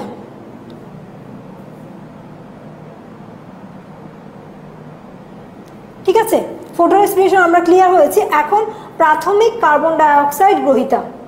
কার্বন ডাইঅক্সাইড গ্রহিতা এটা তোমাদের খুব বেশি বোঝা লাগবে না, তোমরা যদি মনে রাখতে চাও তাহলে মনে রাখতে পারো। প্রথম কার্বন ডাইঅক্সাইডকে কে গ্রহণ করছে এটা বোঝানোর জন্য প্রাথমিক কার্বন ডাইঅক্সাইড গ্রহিতা বলা হচ্ছে। আমরা চক্রটা যখন দেখব তখন দেখব প্রথম কার্বন ডাইঅক্সাইডকে গ্রহণ করে পাতায় উপস্থিত রাইবোলোজ 1,5-বিস ফসফেট, রাইবোলোজ 1,5-বিস ফসফেট। তারপর হ্যাচ ও স্ল্যাক সাইকেলে PEP ফসফোইনল পাইরুভিক অ্যাসিড হচ্ছে প্রথম কার্বন ডাইঅক্সাইডটাকে গ্রহণ করে। ঠিক আছে, তোমাদের পরীক্ষায় আসতে পারে, এটা খুব ইম্পর্টেন্ট একটা প্রশ্ন। C3 সাইকেল এবং C4 সাইকেল বা ক্যালভিন চক্র এবং হ্যাচ ও স্ল্যাক সাইকেলের মধ্যে ডিফারেন্স করো, পার্থক্য একটি ছকের মাধ্যমে দেখিয়ে দাও। যখন আসবে তখন এই ছকটি তোমাদের জন্য খুবই ইম্পর্টেন্ট।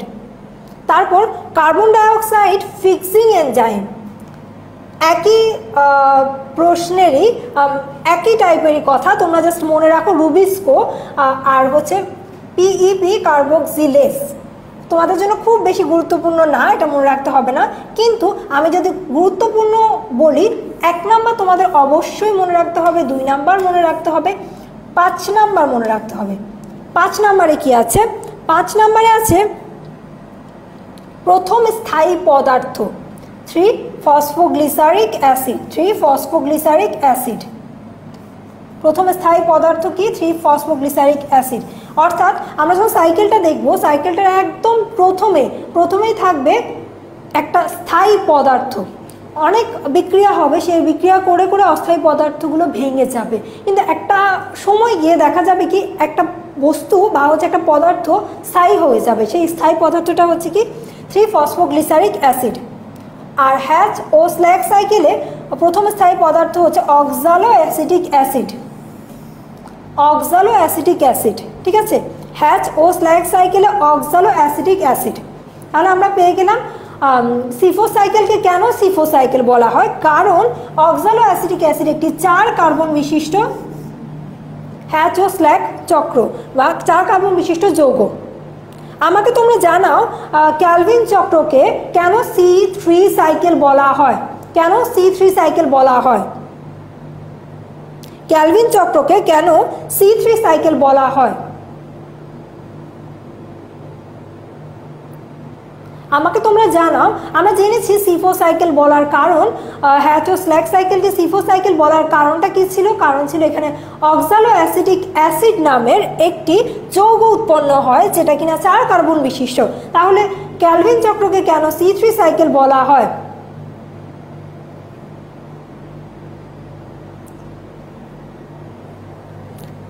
আচ্ছা, ক্যালভিন চক্রকে C3 সাইকেল বলা হওয়ার কারণটা এখানে দেওয়া আছে। হ্যাঁ, একজন বলতে পেরেছো, স্বাধীন বলেছো, 3 কার্বন বিশিষ্ট একটি যৌগ যেটা কিনা প্রথম স্থায়ী পদার্থ হিসেবে আমরা পেয়ে থাকি। হ্যাঁ, প্রথম স্থায়ী মীরা বলতে পেরেছো। তারপর পার্থ, রিয়া, রাইসা, মুনতাসিফ, পিয়াস, তোমাদের সবাইকে কংগ্রাচুলেশন। সেই জন্যই 3 কার্বন বিশিষ্ট প্রথম স্থায়ী পদার্থের জন্যই ক্যালভিন চক্রকে বলা হয় কি? বলা হয় C3 সাইকেল।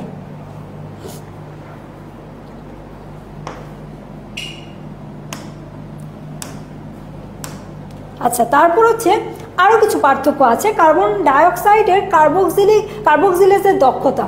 কার্বক্সিলেজের দক্ষতা এটা তোমাদের জন্য খুব একটা ইম্পর্টেন্ট না, আমি বলছি তাও। কার্বক্সিলেজের দক্ষতা যত বেশি হবে সেখানে সালোক সংশ্লেষণের হারটা বেশি থাকবে। আমরা জানবো ক্যালভিন চক্রে সালোক সংশ্লেষণের হার হচ্ছে কম, তাই কার্বক্সিলেজ এর দক্ষতা থাকে মধ্যম। আর হ্যাচ ও স্ল্যাগ সাইকেলে সালোক সংশ্লেষণ হারটা থাকে অনেক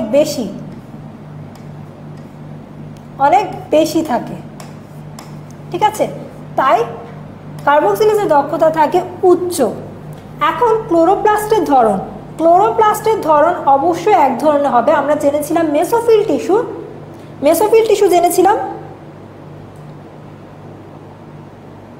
আমরা মেসোফিল টিস্যু জেনেছিলাম শুধুমাত্র C3 সাইকেলে মেসোফিল টিস্যু থাকে, কিন্তু সিফো সাইকেলে কি হচ্ছে?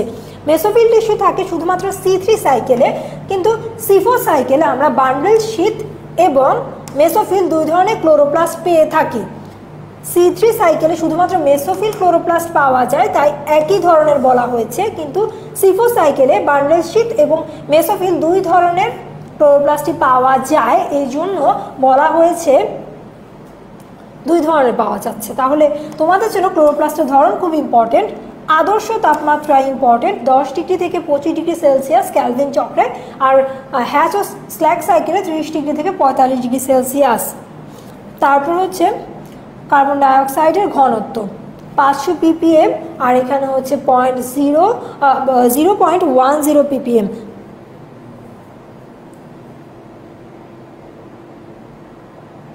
আচ্ছা, এখানে ppm কি অনেকে জিজ্ঞেস করতে পারো। Parts per million. আমরা যেমন মিটার, সেন্টিমিটার ইউনিট ইউজ করি, ppm ঠিক একই ধরনের একটি ইউনিট, ppm একক হিসেবে ব্যবহৃত হয়।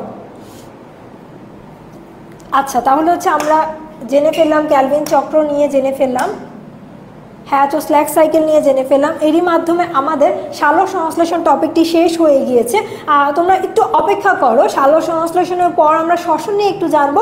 শ্বসন নিয়ে জানার পর আমি তোমাদের ব্রেইন টেস্ট করব। এতক্ষণ আমি তোমাদের যত ভুলে যাওয়া পড়া সবগুলো মনে করে দিয়েছি। যেহেতু মনে করে দিয়েছি, তাহলে অবশ্যই আমার দেখতে হবে তোমরা কতটুকু মনে করতে পেরেছো, তখন তোমাদের একটু টেস্ট নেওয়া হবে।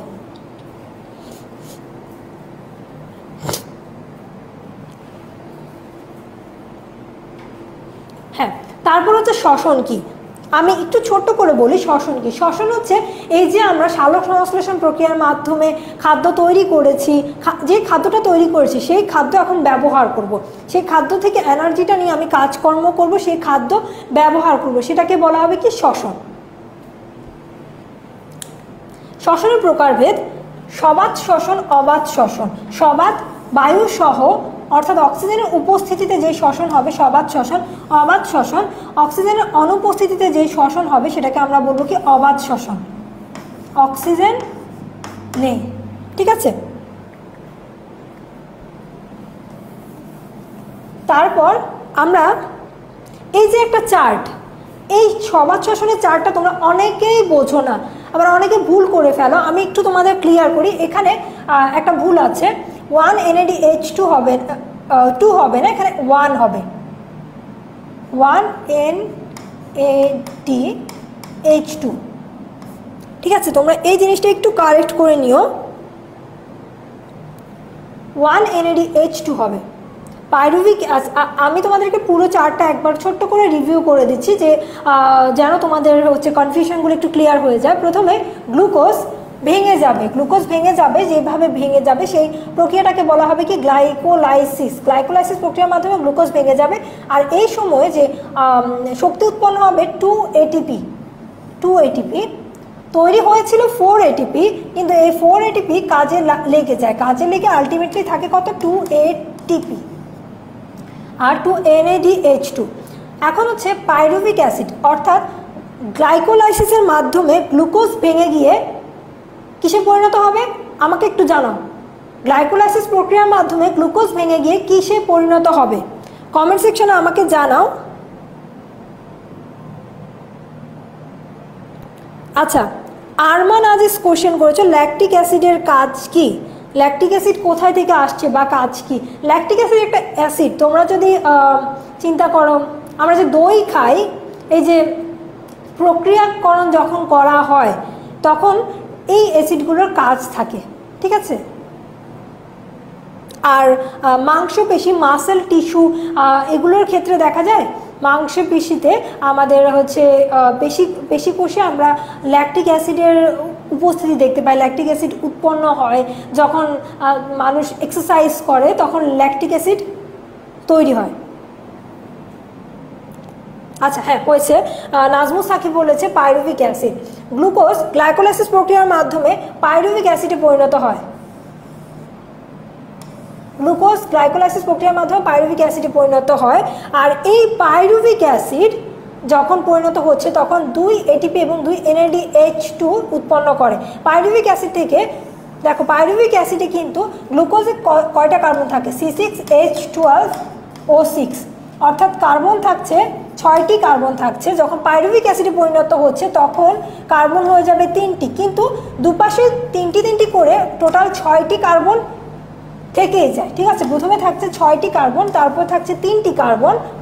এখন পাইরুভিক অ্যাসিড থেকে যখন অ্যাসিটাইল কোয়ে তৈরি হচ্ছে, কোএনজাইম এ তৈরি হচ্ছে, তখন একটি কার্বন বেরিয়ে যাচ্ছে কার্বন ডাইঅক্সাইড হিসেবে, তখন থাকছে কি 2 কার্বন থাকছে, সাথে দুপাশে কার্বন ডাইঅক্সাইড থাকছে, অর্থাৎ আলটিমেটলি 3টি কার্বন কিন্তু থাকছে।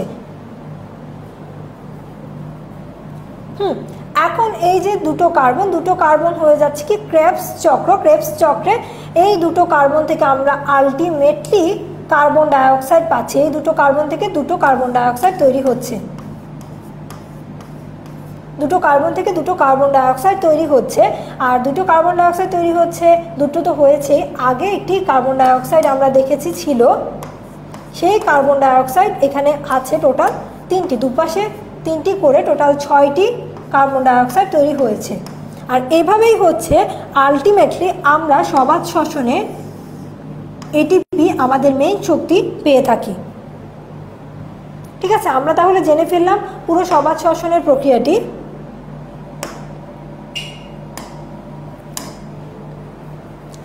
এখন আমরা হচ্ছে এখানে আমি যা যা ক্যালকুলেশন এতক্ষণ বলেছি সবই এখানে আছে, এই ছকের মাধ্যমে তোমরা নিজেরাই জানো, তাই আমি আর এই ছককে নিয়ে কিছু বললাম না, শুধু একটা ইম্পর্টেন্ট জায়গা দেখিয়ে দেই। ক্যালকুলেশন যখন করবে তখন দেখো NADH+H+ এক অণু ইকুয়ালস টু 3 অণু এটিপি, সবগুলোই আমাকে এটিপিতে কনভার্ট করে ফেলতে হবে, কারণ আমরা জানি এটিপি হচ্ছে আমাদের শক্তি। ঠিক আছে, এক অণু FADH2 থেকে 2 অণু এটিপি পাবো, এক অণু GTP থেকে 1 অণু এটিপি পাবো। ঠিক আছে, আমাদেরকে সূত্রের মতো মনে রাখতে হবে।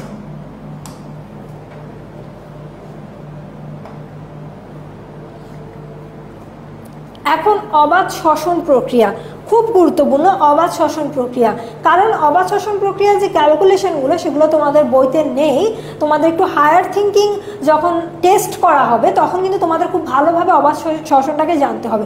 অবাধ শ্বসনের ক্ষেত্রে কিন্তু অক্সিজেন প্রয়োজন হয় না, অক্সিজেন যেহেতু প্রয়োজন হচ্ছে না, তো এখানে কি হচ্ছে আমরা একটু জেনে নিই। এখানে গ্লুকোজ, আমরা গ্লুকোজ C6H12O6 গ্লুকোজ থেকে, আচ্ছা একটু দেখি, গ্লুকোজ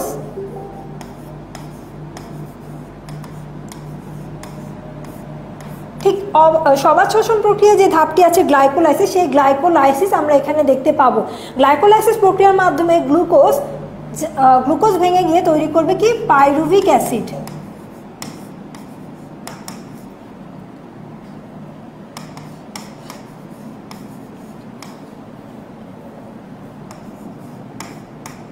পাইরুভিক অ্যাসিড, আমাকে কমেন্ট সেকশনে তোমরা জানাও পাইরুভিক অ্যাসিডের সংকেত কি, পাইরুভিক অ্যাসিডের সংকেত কি আমাকে কমেন্টে জানিয়ে দাও পাইরুভিক অ্যাসিডের সংকেত কি। গ্লুকোজ থেকে পাইরুভিক অ্যাসিড তৈরি হবে, আর এই পাইরুভিক অ্যাসিডের অসম্পূর্ণ জারণ হবে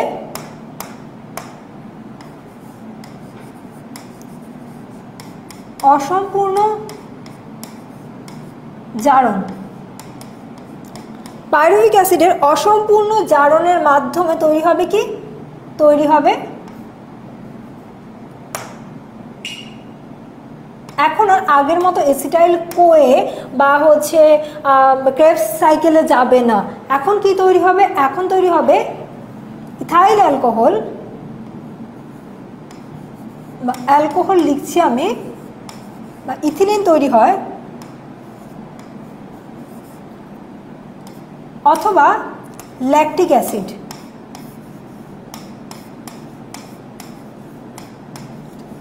ল্যাকটিক অ্যাসিড তৈরি হবে। যখন অ্যালকোহল তৈরি হবে, অ্যালকোহলের সাথে কার্বন ডাইঅক্সাইড তৈরি হবে, আর ল্যাকটিক অ্যাসিড যখন তৈরি হবে শুধুমাত্র ল্যাকটিক অ্যাসিডই তৈরি হবে। আচ্ছা, এখন কেন অ্যালকোহলের সাথে কার্বন ডাইঅক্সাইড তৈরি হচ্ছে আর ল্যাকটিক অ্যাসিড শুধুমাত্র ল্যাকটিক অ্যাসিডই তৈরি হয়, তখন কেন কার্বন ডাইঅক্সাইড তৈরি হয় না? কারণ অ্যালকোহল যখন তৈরি হয় বা ইথাইল অ্যালকোহল যখন তৈরি হয়, আমাদের গ্লুকোজে আমরা কি পেয়ে থাকি, গ্লুকোজ থেকে যখন পাইরুভিক অ্যাসিড হয় তখন আমরা 3 কার্বন বিশিষ্ট 2টি পাইরুভিক অ্যাসিড অণু পাই, 3 কার্বন বিশিষ্ট 2টো পাইরুভিক অ্যাসিড অণু পাই। আর ইথাইল অ্যালকোহলে 2টি কার্বন থাকে আর সাথে কার্বন ডাইঅক্সাইড, আরেকটি কার্বন হিসেবে কার্বন ডাইঅক্সাইড বেরিয়ে যায়। কিন্তু যখন ল্যাকটিক অ্যাসিড তৈরি হয় তখন 3 কার্বন থেকে 3 কার্বন বিশিষ্ট একটি ল্যাকটিক অ্যাসিড তৈরি হয়। ঠিক আছে, আর এই জন্যই আমরা যখন ইথাইল অ্যালকোহল তৈরি হয় তখন কার্বন ডাইঅক্সাইড পেয়ে থাকি, কিন্তু যখন ল্যাকটিক অ্যাসিড তৈরি হয় তখন কার্বন ডাইঅক্সাইড পাই না। আচ্ছা ঠিক আছে, আমরা তাহলে শ্বসনের পার্টটুকু দেখে ফেলেছি। আচ্ছা, তোমরা অনেকে এমসিকিউর জন্য অধীর অপেক্ষায় বসেছিলে, এখন সেই তোমাদের অধিক অপেক্ষার এমসিকিউ আসতে যাচ্ছে। যেহেতু এখন আমরা একটা টেস্ট করব, একটা গেম খেলবো, সেহেতু তোমাদের কি করতে হবে, তোমাদের ফ্রেন্ডদেরকে বেশি বেশি মেনশন করতে হবে আর ক্লাসটি শেয়ার করতে হবে। ক্লাসটি শেয়ার করে আমাকে কমেন্ট সেকশনে ডান লিখে জানিয়ে দাও তুমি শেয়ার করেছো, তারপর আমি তোমাদের এমসিকিউ টেস্টিং স্টার্ট করে দিব।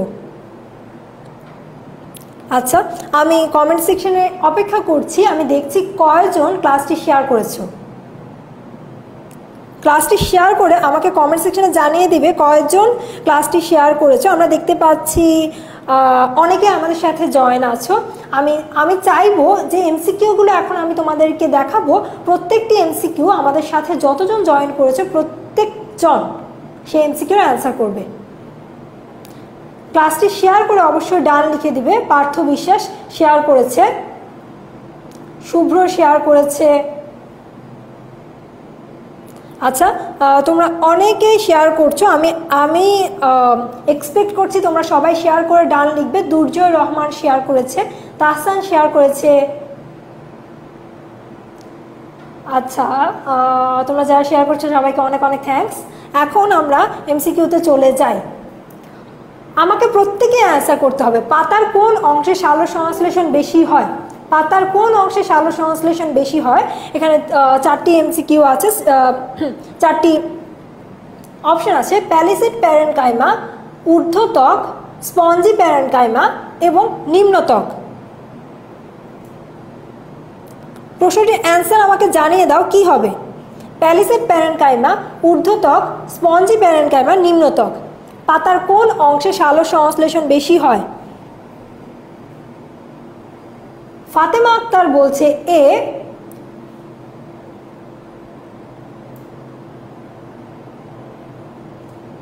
নোয়েল বলছে এ, প্রণব বলছে এ, রিয়া বলছে এ, রোবাইদা জানাচ্ছে এ। আচ্ছা, তোমরা তাহলে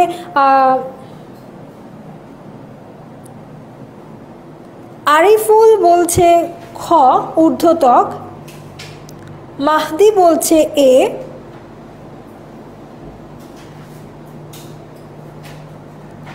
আচ্ছা তোমরা অনেকেই অনেক কিছু অ্যান্সার করছো, কিন্তু মেজরিটি তোমরা এ বলেছো। এই হচ্ছে সঠিক উত্তর, প্যালিসেড প্যারেনকাইমা। আমরা কিভাবে অ্যান্সারটা করব, আমরা জানি পাতার কোথায় সালোক সংশ্লেষণ হয়ে থাকে। পাতার প্যারেনকাইমা টিস্যুতে সালোক সংশ্লেষণ হয়ে থাকে, ঠিক আছে।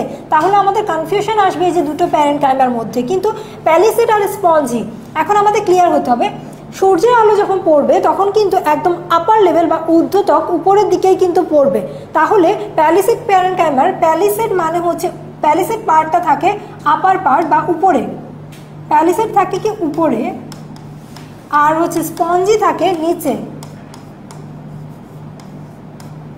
প্যালিসেড প্যারেনকাইমা উপরে থাকে আর স্পঞ্জি নিচে থাকে। তাহলে আমরা বুঝে যাচ্ছি যে পাতার প্যালিসেড প্যারেনকাইমাতে সালোক সংশ্লেষণ বেশি হয়।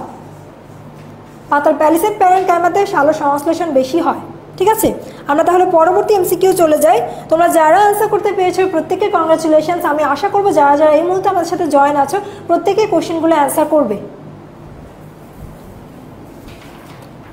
হ্যাঁ,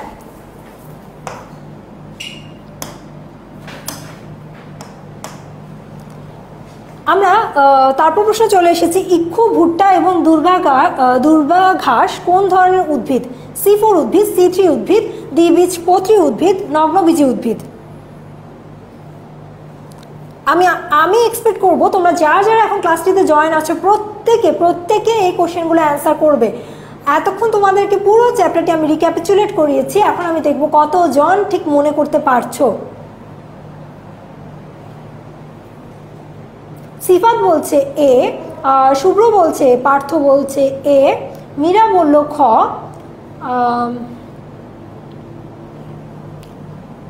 আচ্ছা, আমরা জেনেছি ইক্ষু, ভুট্টা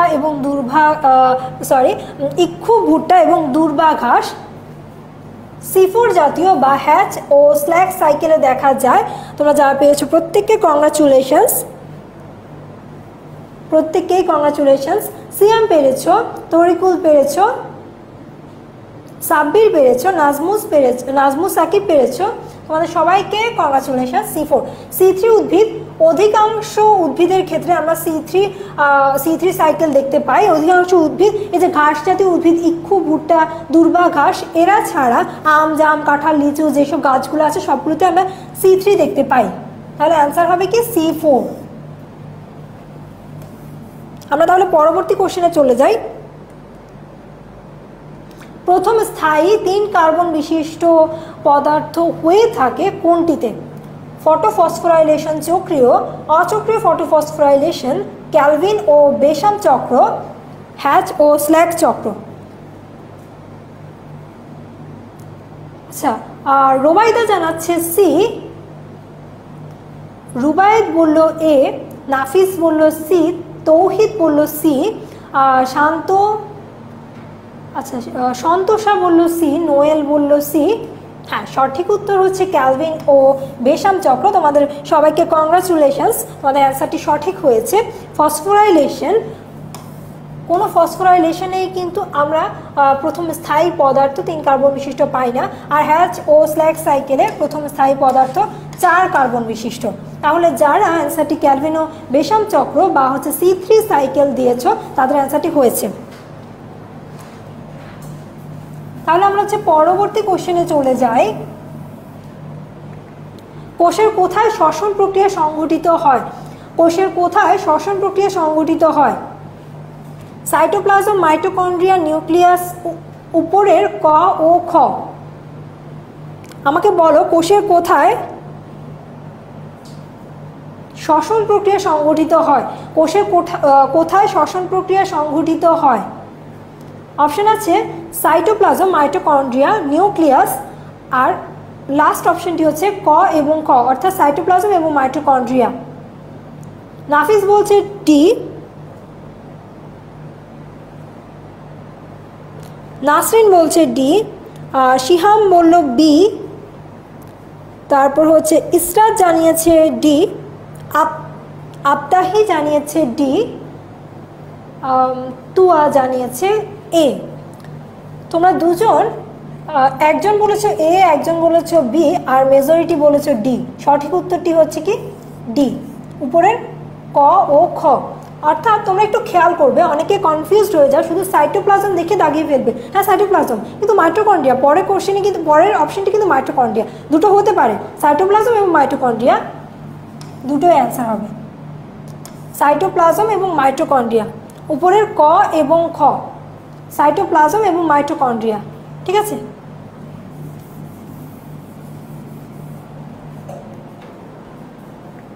তারপর হচ্ছে সবাত ও অবাত শ্বসনের মধ্যে আছে কোনটি? সবাত এবং অবাত শ্বসনের মধ্যে আছে কোনটি? দেখো, pyruvic acid, ethanol, glucose, lactic acid. Pyruvic acid, ethanol, glucose, lactic acid, এখানে 4টি আছে। কোনটি সবাত এবং অবাত শ্বসন দুটোর ক্ষেত্রেই common? Pyruvic acid, ethanol, glucose এবং ল্যাকটিক অ্যাসিড। আমাকে জানিয়ে দাও। রোবাইদা জানাচ্ছে এ, শুভ্র বলছে এ, নাফিস এ, তরিকুল বলছে ডি, ফারাবি বলছে সি, ইসরাত বলছে এ। ফারাবি এবং তরিকুল তোমাদের হয়নি, সবে পাইরুভিক অ্যাসিড। সঠিক উত্তরটি হবে পাইরুভিক অ্যাসিড। আমরা দেখেছিলাম সবাত শ্বসন এবং অবাত শ্বসন একটি কমন পর্যায়ে আছে, সেটা কি ছিল? গ্লাইকোলাইসিস। গ্লাইকোলাইসিসে গ্লুকোজ কি হয়? গ্লুকোজ পাইরুভিক অ্যাসিডে পরিণত হয়ে যায়। যারা গ্লুকোজ বলছো, গ্লুকোজ কিন্তু শ্বসনে গ্লুকোজ থাকে না, গ্লুকোজ ভেঙে গিয়ে পাইরুভিক অ্যাসিডে রূপান্তরিত হয়ে যায়। সঠিক উত্তর তাহলে কি হবে? Pyruvic acid. আর ল্যাকটিক অ্যাসিড অবভিয়াসলি কমন না, অনেকে ল্যাকটিক অ্যাসিড বলেছে, অবভিয়াসলি কমন না। আমরা জানি ল্যাকটিক অ্যাসিড শুধুমাত্র কোথায় থাকে? শুধুমাত্র অবাত শ্বসনে থাকে। সঠিক উত্তর হবে পাইরুভিক অ্যাসিড। তাহলে অবাত এবং সবাত শ্বসনে কমন হচ্ছে পাইরুভিক অ্যাসিড। আমরা তারপর আসি গ্লুকোজের রাসায়নিক সংকেত কি? গ্লুকোজের রাসায়নিক সংকেত কি? এই প্রশ্নের অ্যান্সার যে দিতে পারবে না সে তো পড়াশোনা কিছুই করেনি। আশা করছি তোমরা প্রত্যেকে এই প্রশ্নের অ্যান্সার করতে পারবে। গ্লুকোজের রাসায়নিক সংকেত C6H12O6। C6H12O6, দেখো 6 12 আবার 6। খুব ভালো করে মাথায় রাখবে গ্লুকোজের রাসায়নিক সংকেত। আর এখানে প্রথমে আছে একটি অ্যালকোহল, OH মূলক দিয়ে আমরা অ্যালকোহল বুঝতে পারি। আবার এখানে আরেকটি অ্যালকোহল আছে, এখানে একটি অ্যাসিড আছে। যেহেতু গ্লুকোজ অ্যাসিড অ্যালকোহল কিছুই না, সেহেতু আমাদের অ্যান্সার হবে 2 নাম্বারটি C6H12 এবং O6। আচ্ছা, তাহলে হচ্ছে আমরা জেনে ফেললাম গ্লুকোজের রাসায়নিক সংকেত। তারপর সালোক সংশ্লেষণে পানির ভাঙনকে কি বলে? আমরা অনেকবার প্রথমে পড়ে ফেলেছি সালোক সংশ্লেষণে পানির ভাঙনকে কি বলা হয়। সালোক সংশ্লেষণে পানির ভাঙনকে বলা হয়, কি বলা হয়? আছে ফটোসিনথেসিস, ফটোমিনাথেসিস, ফটোলাইসিস, ফটোকেমোসিনথেসিস। হ্যাঁ, নাজমুস সাকিব, নুসরাত নীলিমা, পার্থ, মীরা সবাই অ্যান্সার করতে পারছো ফটোলাইসিস। আচ্ছা আচ্ছা, এরই মাধ্যমে আমরা আমাদের ক্লাসের একদম শেষ পর্যায়ে চলে এসেছি। আজকের ক্লাসটিতে আমরা প্রথমেই তোমাদেরকে সিকিউ প্যাটার্ন, হলিক্রস কলেজ 68 ব্যাচের স্টুডেন্ট ছিলাম আমি, তখন আমার ভর্তি পরীক্ষা হয়েছিল সিকিউ কোশ্চেন দিয়ে। সেজন্য আমি প্রথমে তোমাদের সাথে অনেকগুলো সিকিউ নিয়ে আলোচনা করেছি। এর পরবর্তীতে ব্যাচগুলোতে আমি যতটুকু শুনতে পেয়েছি সিকিউ না হয়ে MCQ হয়েছিল, তাই আমি পরবর্তীতে তোমাদের MCQ নিয়ে আলোচনা করেছি। আর এই MCQগুলোর অ্যান্সার তোমরা সবাই খুবই স্বতঃস্ফূর্তভাবে দিয়েছো। আমার ব্যাপারটা খুব ভালো লেগেছে, তোমরা অনেক কিছুই জানো। আমি আশা করব তোমরা আরও অনেক জানবে। পরবর্তীতে যে ক্লাসগুলো হবে তোমরা খুব ভালোভাবে সেই ক্লাসগুলোতে প্রেজেন্ট থাকবে। আর খুব ভালো লেগেছে, অনেক স্টুডেন্ট, আমি কমেন্টে ওদের নাম অনেকবারই বলেছি, প্রথম থেকে শেষ পর্যন্ত উপস্থিত ছিলে, তোমাদেরকে অনেক থ্যাঙ্কস। প্রতিটি ক্লাসে তোমাদের এমন উপস্থিতি আমি কামনা করছি। আর পরবর্তী ক্লাসটি দেখার আমন্ত্রণ জানিয়ে আজকের ক্লাসটি এখানে শেষ করে দেব। তার আগে আবারও বলে রাখি, আমাদের একটি হেল্পলাইন আছে 16910। তোমাদের যে কোনো প্রবলেম হলে সেখানে তোমরা কল করে যে কোনো হেল্প নিয়ে নিতে পারো। তাহলে আর দেরি না করে আজকের ক্লাসটি এখানেই সমাপ্ত করে দিচ্ছি। পরবর্তী ক্লাস পর্যন্ত ভালো থেকো, সুস্থ থেকো। আল্লাহ হাফেজ।